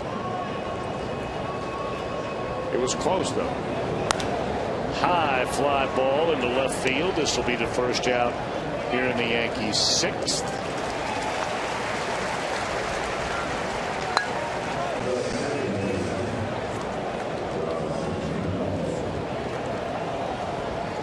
8 in a row retired now by Mike Leake since he allowed that run-scoring base hit to Robinson Cano, driving in the second of a 2-run scored back in the Yankee third inning. Tom, from what we hear from the truck, we've had such an overwhelming response to that text poll question that we're going to have another one tonight. It's overloaded our computer. Holy Moses. There's smoke coming out of the back of the computer. So the response has overloaded us, and we can figure out a way to fix it. We'll get you what the results are. Strike one to Cano. We talk all the time, but you know, normally when we're playing and we ask our text poll question, now on any given night we're anywhere from about 9,500 to about 14,000 texts that come in. And you know, I would imagine, look, you're playing in the day, it's not prime time. I'd imagine we might even double that number if we have a text poll question tonight in prime time. But even a 12:35 game with the Yankees in town, obviously even more than we're used to. Well, what about all the Yankee fans all over the world that are watching this game? Broken bat base hit. Man, this guy can hit. This guy can hit. He looks smooth up there, doesn't he? He really stays inside the ball nicely. The Yankees have picked up only 4 hits on the day, and Cano's got a couple of them. Both of them opposite field hits. Hit a ground ball between third and short his second time up, and he bloops one into shallow left there.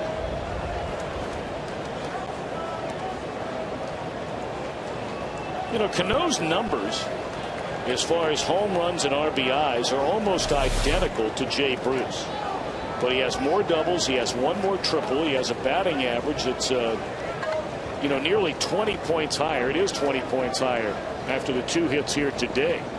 And there are a lot of people that feel like Cano is not even warmed up yet this year.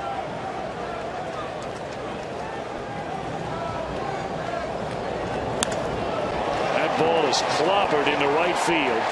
And the Yankees hit their first home run of the series, and it comes to break a 2-2 game by Posada.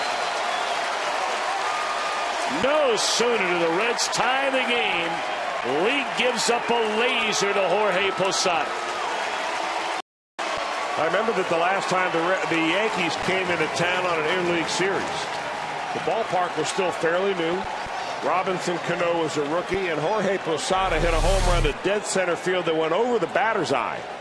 Here he hits a low line drive to right field on a pitch that's up. Mike Leake sees it, hopes it's going to hum back enough to stay in the ballpark, but not so. That one's worth 2, and the Reds have now seen the Yankees go ahead by 2. First home run in this series, and it's the first home run by Posada since the 3rd week of April.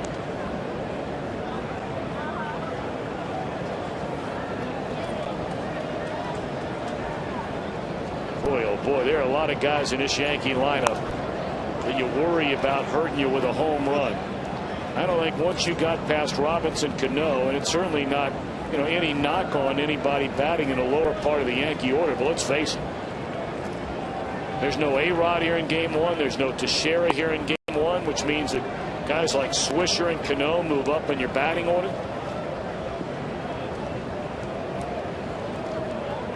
But Posada, club's number 7 of the year.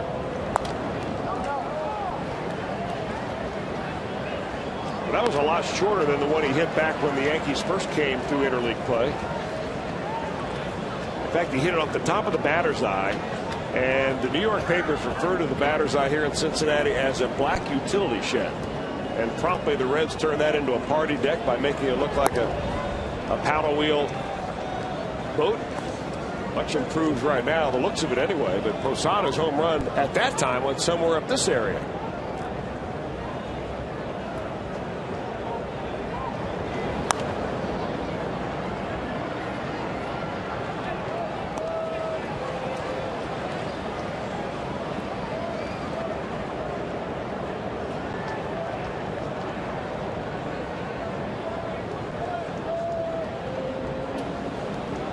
To the count on Eduardo Nunez, and here's a pop-up, playable. Who wants it? Rolling out to get it, and they're 2 away in the inning. Boy. Take a look at our Farmers Insurance report card, the final numbers, and we understand Rick Sweet was quoted as saying Homer Bailey threw the ball very, very well last night, pitching the entire game. anywhere from 91 to 94 miles per hour. Hey, when he's healthy, we've seen what he can do. He's really turned himself into a pitcher this year. Here are some of his pitches from last night. Keeper homers, keep him healthy, keep him able to take that ball every fifth day.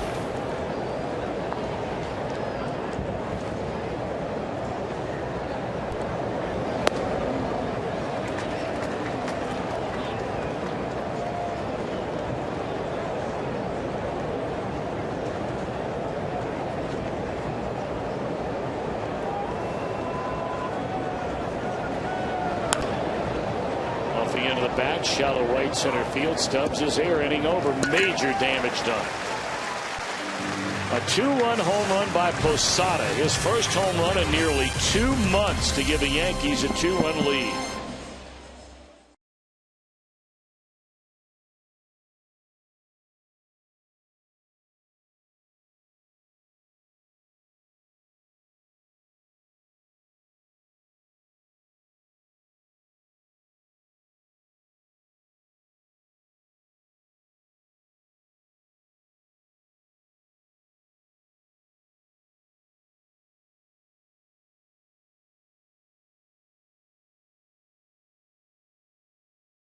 And that's his cutter right there. He keeps his fingers on the outside of the ball, spins it away, and now you're looking at another cutter. Actually, the previous one was a slider. That's the cutter from Mike Leake, and he'll also throw a fastball, both four-seamer and two-seamer. So we get a little freeze cam look at the repertoire of Mike Leake.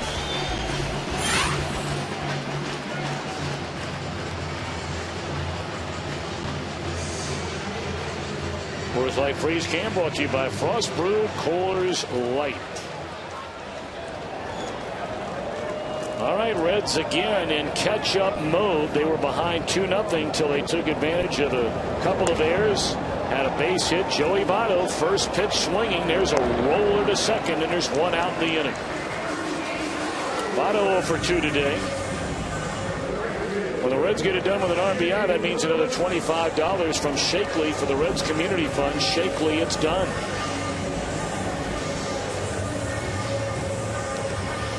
Well, it's been very frustrating watching this Cincinnati offense, not only having a hard time scoring runs on this homestand, even going back to the last homestand, but just so many easy outs and easy at-bats. And it's not one guy, it's not two guys, it's up and down the lineup. Yeah, there are a lot of offers today when you've only got 2 hits here in the 6th inning.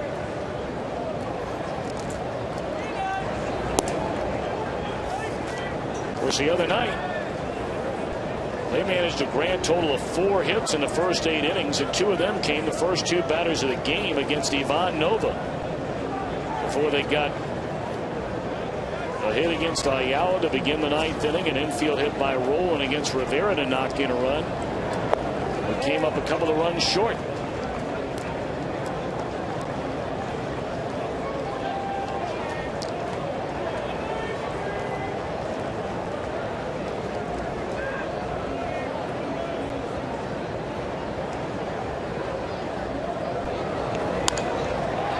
Driven hard into right center field. Swisher giving chase, and it's up against the wall. Throw in a second, but it's a 1-out double for Jay Bruce, and a tying run will come to the plate. A little more patient at bat that time for Jay Bruce. And Jay Bruce is safe and secure at second base. That means safe and secure Chris Welsh. New York life. Jay Bruce experienced a little New York life right here. He gets a pitch up, and boy, that ball was on the outer part of the plate, but he went out there and hooked that ball into right field. I thought for a moment he hit it well enough, maybe had a chance to get out of here.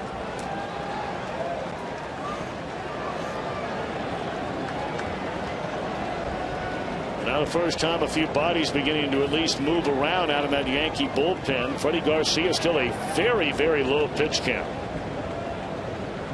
Only 83 pitches so far. Runner at second. Scott Rowland, the batter, with 1 out. And that one's hooked into left field. Get back. And caught. And a throw into second base, and Bruce is out. Wow, that's bad. Boy, that's bad. Embarrassing. Inning over.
which ranks 3rd in the nation on U.S. News and World Report's honor roll for Best Children's Hospitals 2011.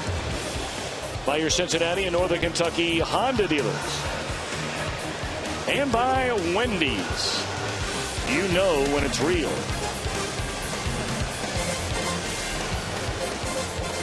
The family of Dickie Moss, who has been with us in the booth every single game on Fox Sports Ohio. Heck, Dickie goes all the way back to his days as the producer-engineer of Reds on Radio and their flagship home WLW for so many, many years.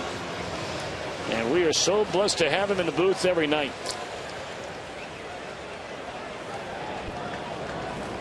Now taking over for Mike Leake is Arredondo. Well, Leake gave the Reds 6 innings of baseball. Unfortunately, he leaves this ball game on the losing side of the ledger, down 4-2. Jose Arredondo will take over here in the 7th.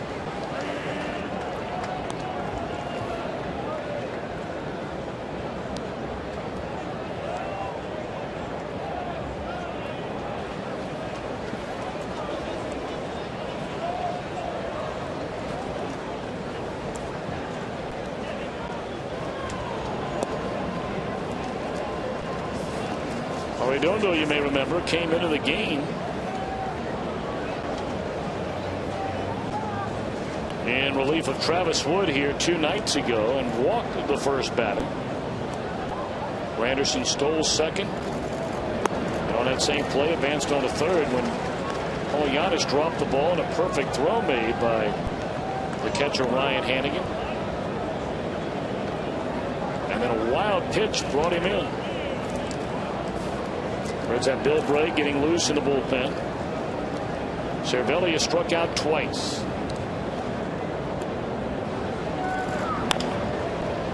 Tapper to Renteria. 1 out. And the Yankees are going to let Freddie Garcia bat. Well, the 8 greatest moments in Major League Baseball All-Star Game history are going toe-to-toe. To determine which is the most memorable, go to MLB.com/moments and vote now for your favorite. And of course, Tuesday, July 12th at 8 Eastern, 5 Pacific, the Major League Baseball All-Star Game on Fox.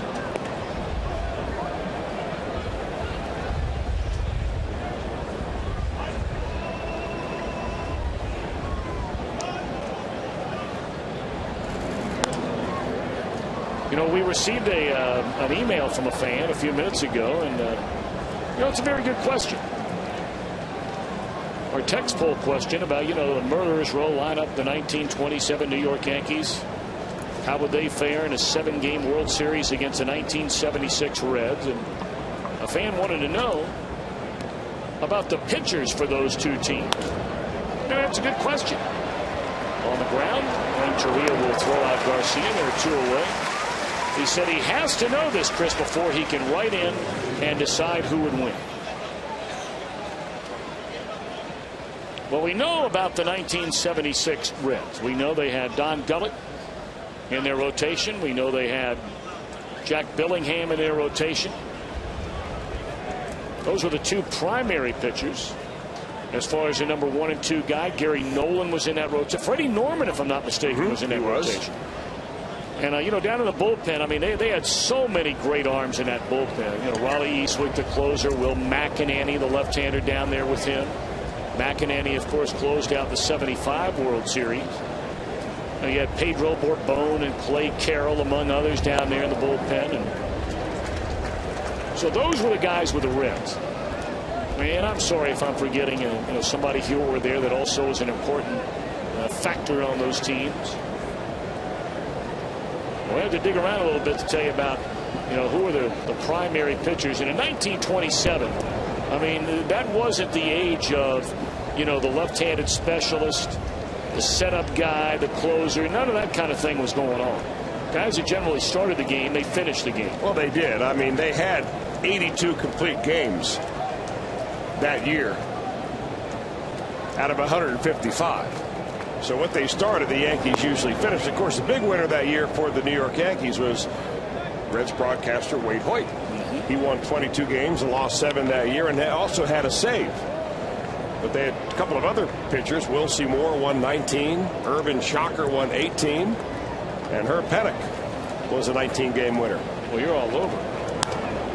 That's popped up. And this will end the inning. A very crisp inning for Arredondo. All right, Reds will come to bat. Trailing 4-2 as they stand and stretch at Great American Ballpark.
For your favorite Cincinnati Reds and send them to Arizona for the All-Star game. You can vote up to 25 times at Reds.com.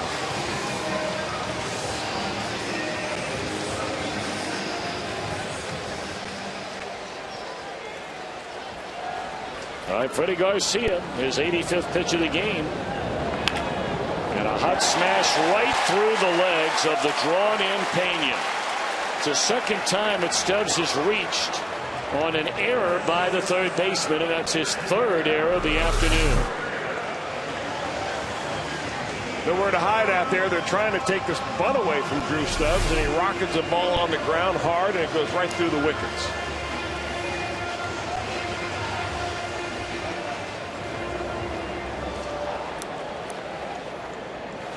The last time Stubbs reached to lead off the fifth inning, the Reds scored their 2 runs in this game against Garcia.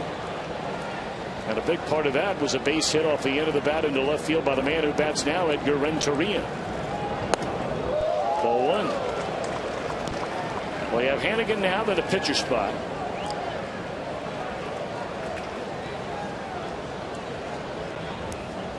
Brewers and Tampa Bay underway, a game up at Miller Park. That's a rubber game, but that's 3-game series, and the Rays and the Brewers are tied at 2. 1-0 the count on Renteria, and a tapper to third.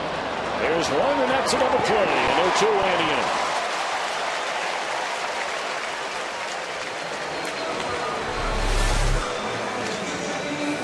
Boy, Freddie Garcia makes it look so easy out there. He just flips the ball up there below hitting speed. You top over the top of it and hit it with a nice, easy, round-the-horn double play. And in the meanwhile, you're able to get Ramiro Pena off the hook. Garcia still has not given up an earned run. Both the runs the Reds have scored back in the 5th inning have gone unearned. This guy's only given up 2 hard-hit balls all day. Now 3 if you include the catch made up against the wall by Swisher. Back in the 2nd inning on a rocket from Stubbs. But a double by Phillips. That liner that was caught by Stubbs. Then the double by Bruce into right center field in the 6th inning. Here's a broken bat roll to third. Reds have 3 hits in the game. And they're down by 2.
the Reds had tied the game at 2. A hanger right in the middle of the plate for Posada. To the first row over the right field wall. And a 4-2 Yankee lead, and that's where we stand here at the end of 7. Take a look at the National League Central Division standings presented by Honda. The Reds are 2.5 back. St. Louis lost in the opener against Philadelphia. Their bullpen melted down late in the game. The Cardinals actually had a lead in the 7th inning in that game. We told you they'll play game 2 later tonight. And right now they're in the 2nd inning at Miller Park. 2-2 game, Rays and the Brew Crew. Here it's 4-2 Yankees. And now taking over for Jose Arredondo is Bill Bray. Well, Bill Bray, it may be a one-batter opportunity for Bill Bray. You never know. There's no one up in the bullpen, though. He's going to bring in here to face Granderson, a left-hander, switch hitting Nick Swisher, and then Robinson Cano.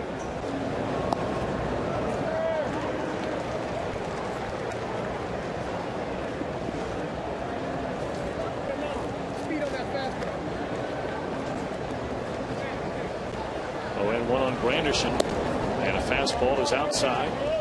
Of course, 2 nights ago we thought we would see Granderson face Bray when the 8th inning began.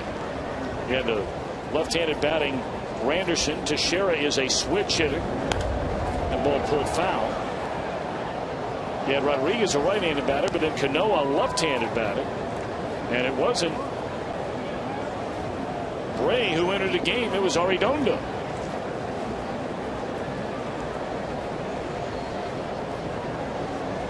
Well, this guy really hangs in there on left-handers. This guy's a good player.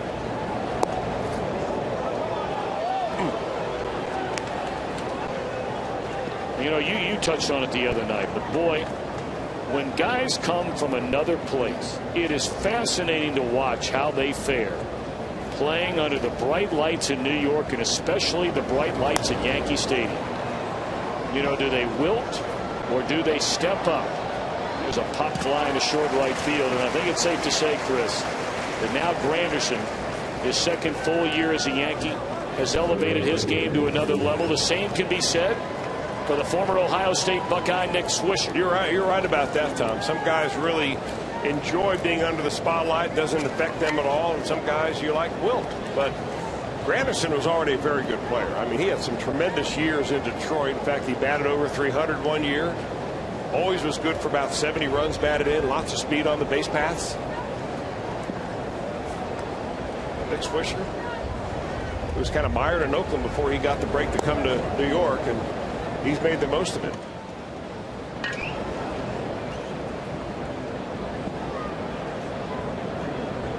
The thing you like about Swisher, one of the things that I've always liked about him, we talked about what a great personality he has. There's a ball in the left center field. Lewis drifting back with room, and there are 2 outs in the inning.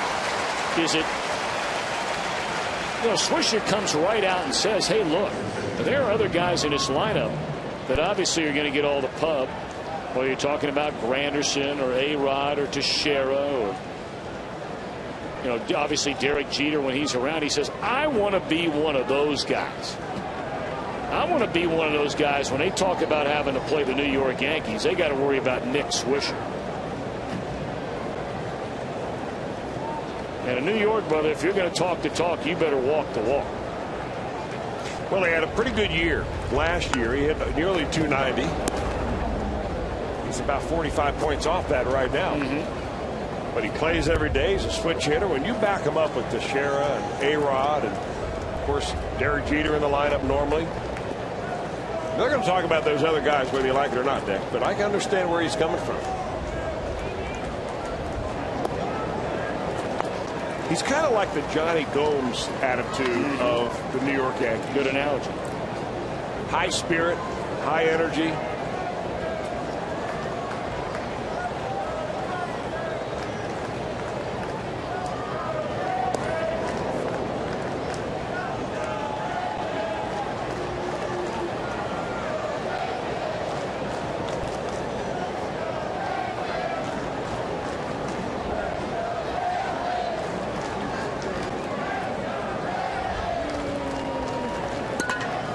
Cano has 2 hits in the game.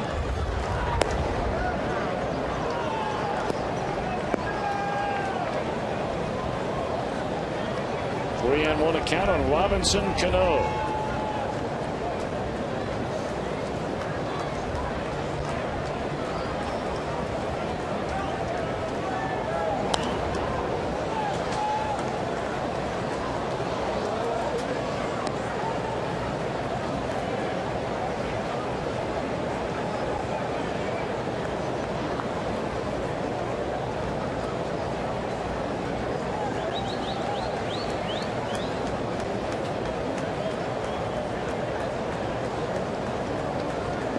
Ray trying to make it a 1-2-3 inning. And Cano going to make him earn it.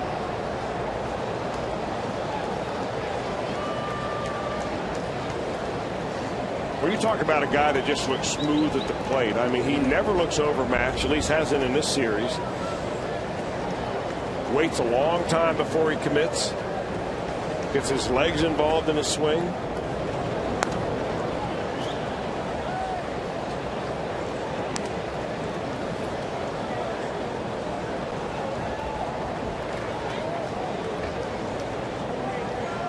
To think of what player he reminds me of as far as his swing. It's kind of a slasher approach to it.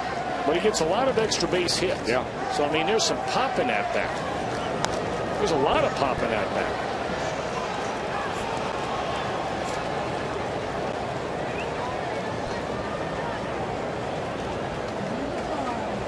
In 2006, it was Cano's first full year in the major leagues. He finished third in the American League batting title, hit .342, 5 behind batting champ Joe Mauer, 1 behind his middle infield teammate Derek Jeter. The ground ball to short, and good work by Bray. All right, pinch hitter in the top of the order coming up. Reds are down 4-2.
This one, it was a big play. Scoreless game. Drew Stubbs a drive to right center field, leading off the second inning. Got an outstanding grab, leaping grab, and banging into the wall from the Yankee right fielder Nick Swisher.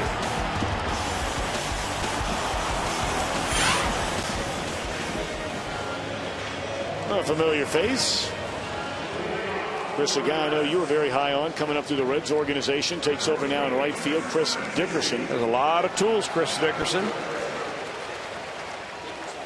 They also make a change defensively at first base. It'll be their regular first baseman who will start game 2 of the doubleheader tonight, Mark Teixeira. Now David Robertson. How good has this guy been? I mean, you can make an argument that right now this guy is the best setup right-hander. Not only in the American League, but one of the best in all of Major League Baseball. He is having simply a spectacular season. Well, he can really get it up there, too. He's got a fastball that goes up to around 95 as a nice cutter and a real big curveball. One of those overhand 12 o'clock to 6 o'clock curves. 1-2 on a pinch hitter, Chris Heisey. Consider Robertson has pitched in 32 games this year. He's allowed an earned run in just 3 of those games and has only given up 1 run total in his last 16 appearances spanning a month. And that's a weak pop-up that'll be caught by Cano.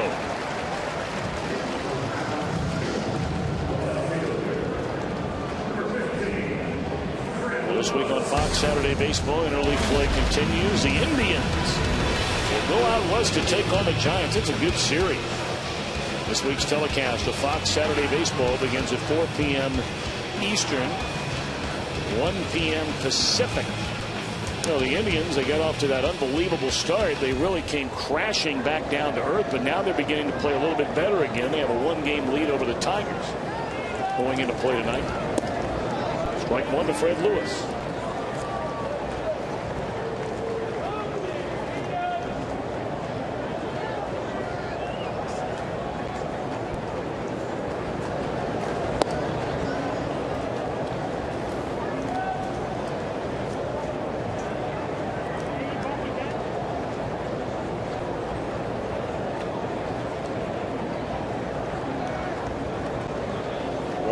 The count on Fred Lewis.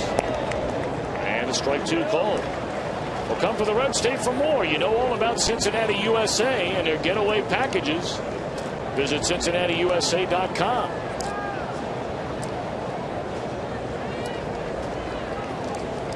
1-2 on Lewis. This Reds offense, I mean, we're not going to talk about, you know, the great road trip they had when they got spectacular pitching through San Francisco and L.A. They didn't score much until the final day in Los Angeles. But here at home, you include today, and their last 6 games in this ballpark, they have scored a total of 10 runs in this ballpark. That's why I think so frequently, it's not to say that, you know, we've seen the difference. I mean, the huge difference between a place like San Francisco and a place like here, you know, in terms of giving up the home run ball and how quickly it can happen. But, man, if you pitch, you can get people out in any ballpark. And right now, whoever's rolling in here, unfortunately, against the Reds, they're getting people out. Well, you know, at the very start of the series, people looked at this matchup and said, boy, the Reds really cut a break right here because they're missing the 2 top pitchers in the Yankee rotation. They're seeing the bottom half of the rotation. You know, they figured that Freddie Garcia, who signed to a minor league contract at the very beginning of the year before the Yankees gave him a 25-man contract at the very end of March. He's out there. They got a young man, a rookie, Ivan Nova, that pitched brilliantly the first game. And they'll face a guy in the second game with this day-night doubleheader that they plucked off the AAA roster from the Philadelphia Phillies. And they still haven't scored any runs. So maybe matchup you can throw right out the window. It's how the guy actually goes out there, toes the rubber, and throws the ball. 1-2 to count on Lewis. There's a high tapper. Charging hard, Cano. Bare hands throws and got him. What a play by Robinson Cano. Now, one of the things that we said at the very onset of the series was this was a matchup between maybe 2 of the best second basemen in all of baseball. And we've seen Brandon Phillips night after night with highlight reel type plays, and that one made by Robinson Cano right out of the playbook of Brandon Phillips.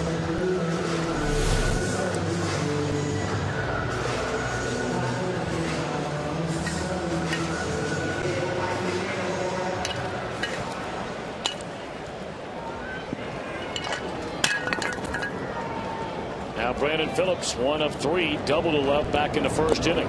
Strike 1.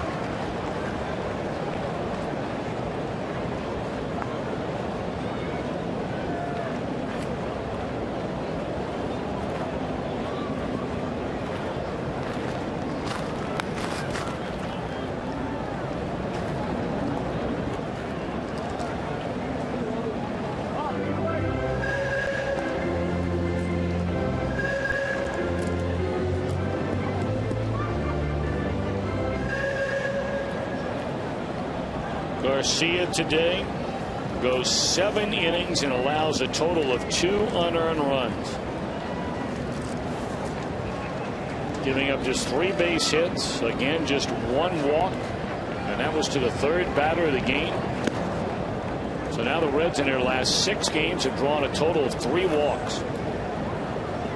2 of them by Freddie Lewis, and 1 of those was an intentional walk.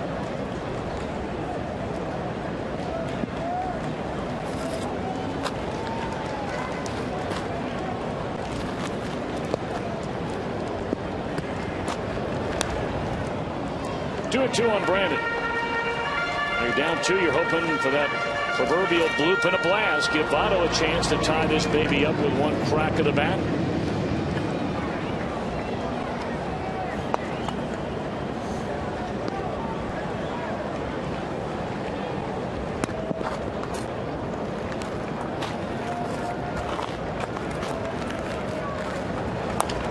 Well, there's a bouncing ball back up the middle, and it's into center field. So you give Votto a chance, representing the tying run here in the bottom of the 8th inning.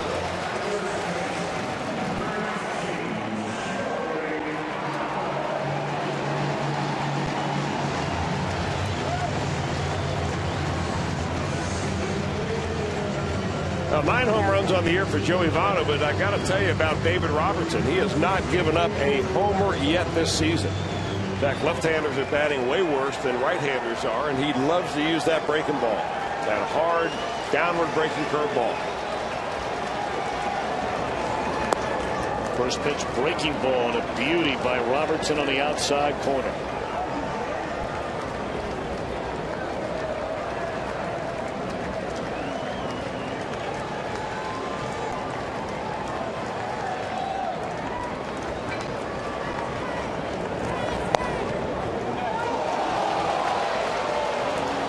Votto didn't like that. Anytime you see him turn like that, back to the pitcher, head straight down, he's talking to the home plate umpire, this time Ted Barrett. Well, that changes the entire at bat.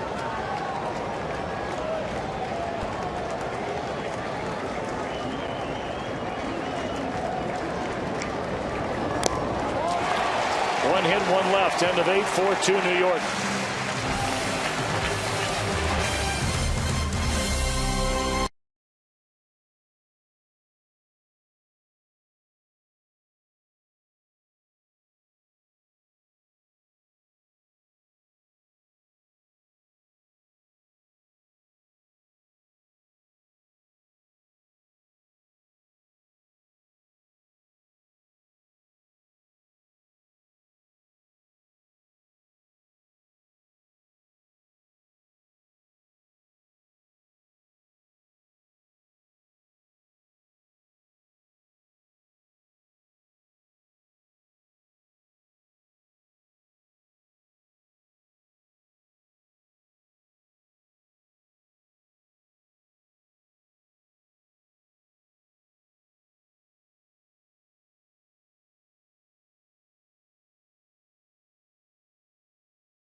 A 2-out base hit in the left field, back in a 2-run Yankee third. Of course, the Reds tied the game with 2 unearned runs in the bottom of the 5th, but then Jorge Posada, a 2-run home run line drive to the first row above the right field wall to break the tie. And that's where we stand here now as we move into the 9th inning. And the first time since being activated, originally from a disabled list and brought up from AAA Louisville, we get a look at Sam LeCure. Has not been in the big leagues with the Reds since May the 22nd. Had some forearm stiffness, ended up going on the disabled list, went down to a rehab assignment with Louisville and pitched very, very well. In fact, Sam LeCure was so impressive before he was injured. He was kind of a do-it-all guy. Dusty Baker could go to him early in the game, make him a long man, because he has been a starter for the majority of his minor league career, and he's also started games here at the big leagues. Or you could use him in extra innings as a setup guy. He just threw the ball extremely well. Not overpowering stuff, but will use all his pitches to every different part of the strike zone. Of course, LeCure left when he was put on the disabled list. That was under somewhat of a cloud of controversy. You may recall that's when the team went through Cleveland. He pitched in that Sunday game after Edinson Volquez struggled right from the get-go, and the Reds were swept in that series, and all of a sudden LeCure was unavailable for any of the Philadelphia series. Well, he couldn't throw his breaking ball. Tried to get warmed up, you may remember, during that 19-inning game. Then the team went down to Atlanta, and he wasn't available there, and apparently then sent out a tweet on his Twitter account that he was available, and boy, his manager was none too happy about it. And so now he's trying to, not to say he's in a doghouse, obviously he wouldn't be on the major league club if he was in the quote-unquote doghouse, but he's trying to pitch to get back into good graces. Well, Dusty Baker's the kind of manager that'll give you a break. He'll give you a second chance, always behind the player, always very supportive of guys on his roster. But it will help Sam a whole lot if he throws a couple of zeros on the board.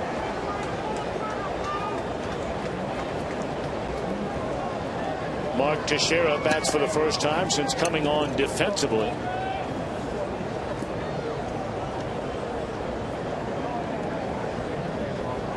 Switch hitter leading off the Yankee ninth inning. And it's served to the left side. That's rolling. One out. Well, speaking of Dusty, if you're one of the first 30,000 fans through the gate at Great American Ballpark Saturday, July the 2nd, don't forget now that's a 4:10 start time. You can get a Dusty Baker bobblehead featuring the toothpick and all, courtesy of the Ohio Lottery. 381 Reds, or log on to Reds.com for tickets. I mentioned earlier the 3-game series against the Indians. That quote-unquote 4th of July weekend, the 1st, 2nd, and 3rd, will be the only 3 home games after the nightcap of this day-night doubleheader the Reds will have over the next week and a half. Really, in the next 3 weeks, if you take in the road trip to St. Louis and Milwaukee to the All-Star break. Soft liner into left center field. That'll be a base hit by Nunez. He's coming to second. Here comes a throw. It's offline, and that's a hustling double by Eduardo Nunez.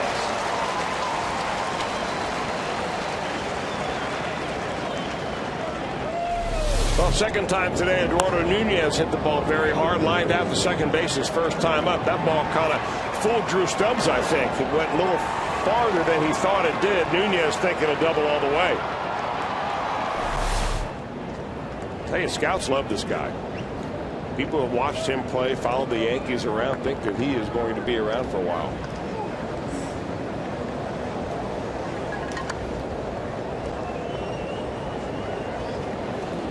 That's a big run out there at second base. You're already down a pair. You have Bruce, Rowan, and Stubbs due up in the bottom of the 9th inning, and we know who they'll be facing.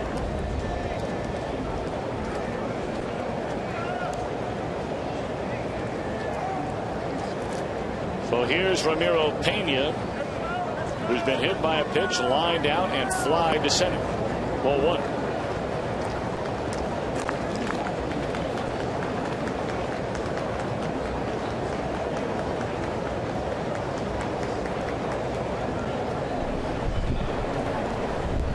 That's a man we refer to. The great Yankee closer, Mariano Rivera.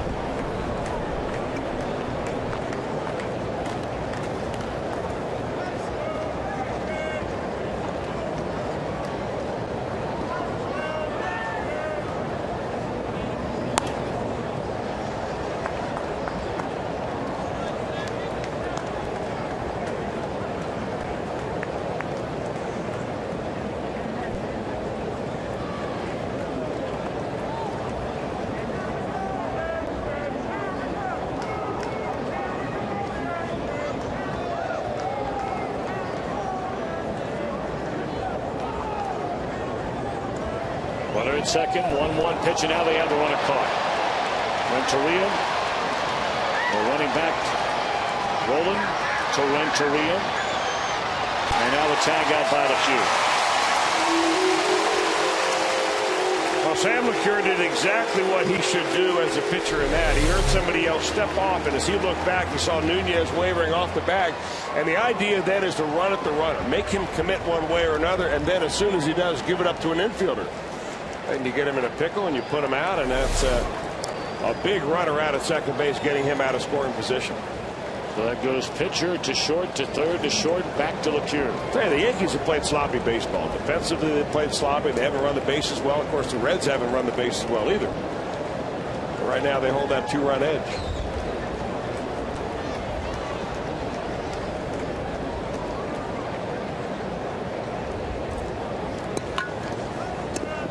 One and one on Pena. 2 away now in the inning. And there's a fly ball that should do it in the top of the ninth. Phillips a call. Phillips the catch. Bruce Roland Stubbs against Mariano Rivera.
Of the game.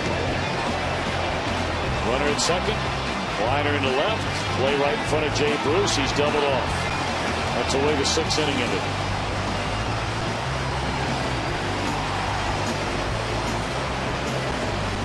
And don't forget that after every Reds game, stay with Fox Sports Ohio for Reds Live. Hear from Dusty Baker before anybody else and get the most comprehensive highlights of your Cincinnati Reds. That's Reds Live postgame, brought to you by Kings Honda in the Kings Auto Mall. Visit KingsHondaUSA.com. Well, now talking over, we brought it up earlier. He will go down as unquestionably the greatest closer in the history of baseball when you figure in the second most saves all time and closing in on Trevor Hoffman. But when you throw in all that he has done in spectacular fashion in the postseason, he's been the man. Well, you know, he has been the go-to guy to save Yankees the embarrassment of losing games late, and he's been extra special in interleague games. In fact, he has converted his last 21 consecutive save opportunities against the National League in interleague play. He does it simple. He throws a cutter. It looks like it's coming right down the middle. Before you know it, it is on your fingers. Well, Jay Bruce got a taste of that here the other night, and he gets a taste of it on the first pitch here. Bruce broke his bat against Rivera, the first batter he faced when he came on with 2 on and none out in the 9th inning here 2 nights ago. Got Bruce on a roll to first. Rowan had an infield hit to knock in a run. 1-1. Bruce Roland Stubbs. Get any further, you get to Hannigan, then you get to the pitcher spot. Reds are down 2. Fouled that one off his Looked like his right knee. You wonder how many times in the course of Mariano Rivera's career, he's appearing now in his 1,009th game, how many times he has thrown that cutter into a left-hander and has seen that guy bang a ball off his leg, ankle, toe, knee. Probably 100 times at least. Oh, more than that.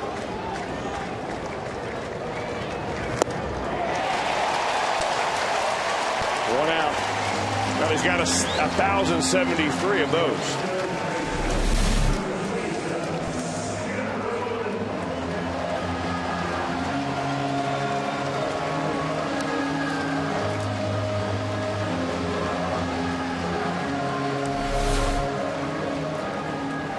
Well, now Roland, he had that infield hit deep in the hole at short yesterday or 2 days ago off Rivera that knocked in a run. Roland trying to get aboard and bring the tying run to the plate.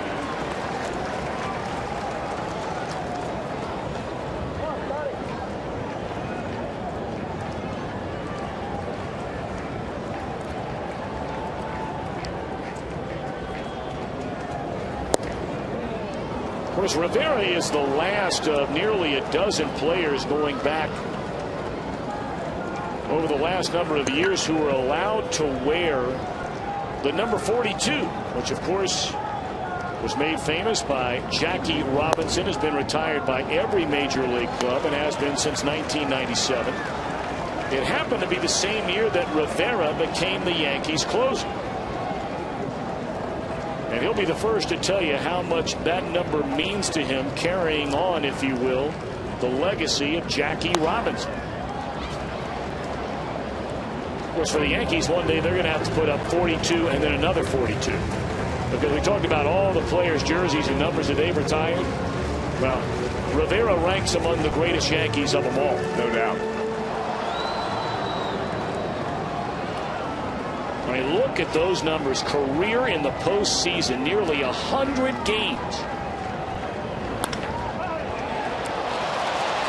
Pena, who committed 3 errors in the game and saves his best play for the 9th inning. Saved the double right there. Pena did, going backhand. That ball hit very sharply by Scott Rowland. Comes up and throws a strike to Mark Teixeira, and there are 2 down.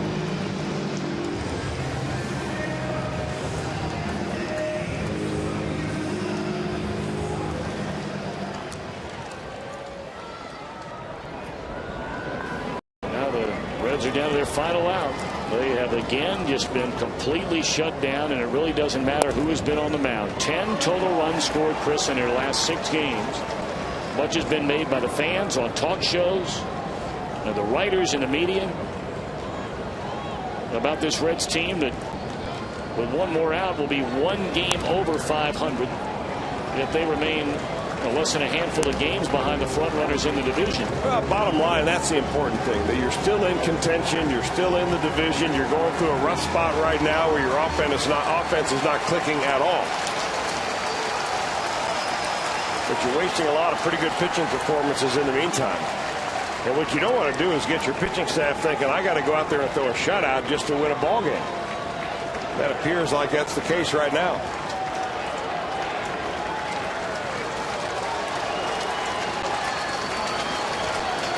To the count on Stubbs.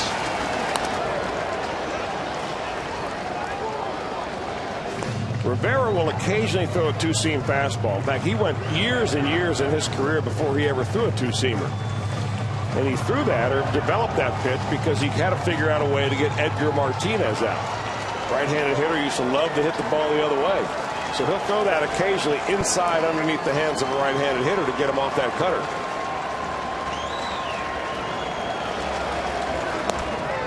Stubbs started 2 and laid off.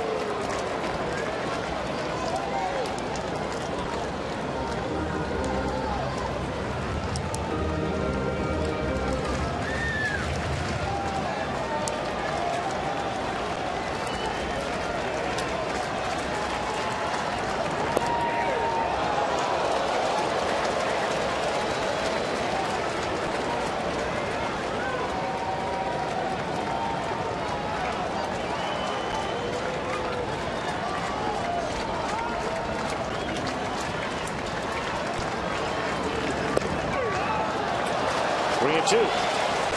We have Renteria on deck. You wonder, and we wondered 2 nights ago, when you're down to your final out, should Stubbs reach? Dusty Baker let Renteria bat the other night, and it doesn't make any difference. 4 hits total, and not more than 1 in any inning. Reds draw 1 walk, and quite frankly, they lose to this Yankee team, which doesn't have all its horses in the lineup, and they lose to their number 5 starter in their rotation. Well, not a bad pitch ball game. In fact, it would be a shutout had it not been for some defensive lapses on the part of the Yankees. So the Reds are fortunate they scored 2 runs at all. They were beaten by Freddie Garcia this afternoon. The Yankees will come back at 7 o'clock along with the Reds to see what happens in the final of this 3-game series. But man, oh man, they need Johnny Cueto, and they need him big come 7 o'clock tonight. So final count of 4-2 in game 1 of our day-night doubleheader here at Great American Ballpark. And standing by to start Reds Live is Jeff Pecora. Well, thank you very much, Tom. Yeah, as the sun breaks through the clouds, the Reds go down to defeat in game 2, the first game of this day-night doubleheader. And as you guys were just talking about a little earlier, just no opportunities for the Reds in this game. The Yankees pitchers simply shut down the Reds offense. Everything comes in 1 inning. And for the Reds pitchers, we're going to go inside. I'll talk to Mike Leake about how tough it is to face this staff. And I think Chris was talking about the pitch count up over 100 pitches in just 6 innings. They had to foul off at least 30 balls for him. So we'll go in and talk to him. We'll talk to Dusty Baker and more. But now it's time for Reds Live and my partner, Jim Day. Jim? Big thank you very much. We'll put a capper on this one. Coming up on Reds Live, Matinee Blues. The Reds, as the guys talked about, had a golden opportunity. A depleted lineup again for the Yankees in game 1, and the Reds offense, the offensive woes again continue. Joe Girardi, what's it like to be the skipper of the Yankees, dealing with all those egos and the high payroll? Tom Brenneman will sit down with the Yankees skipper, a one-on-one interview coming up on Reds Live. And Johnny be good. He's been good, and the Reds need him to be good tonight to salvage something out of this 3-game set.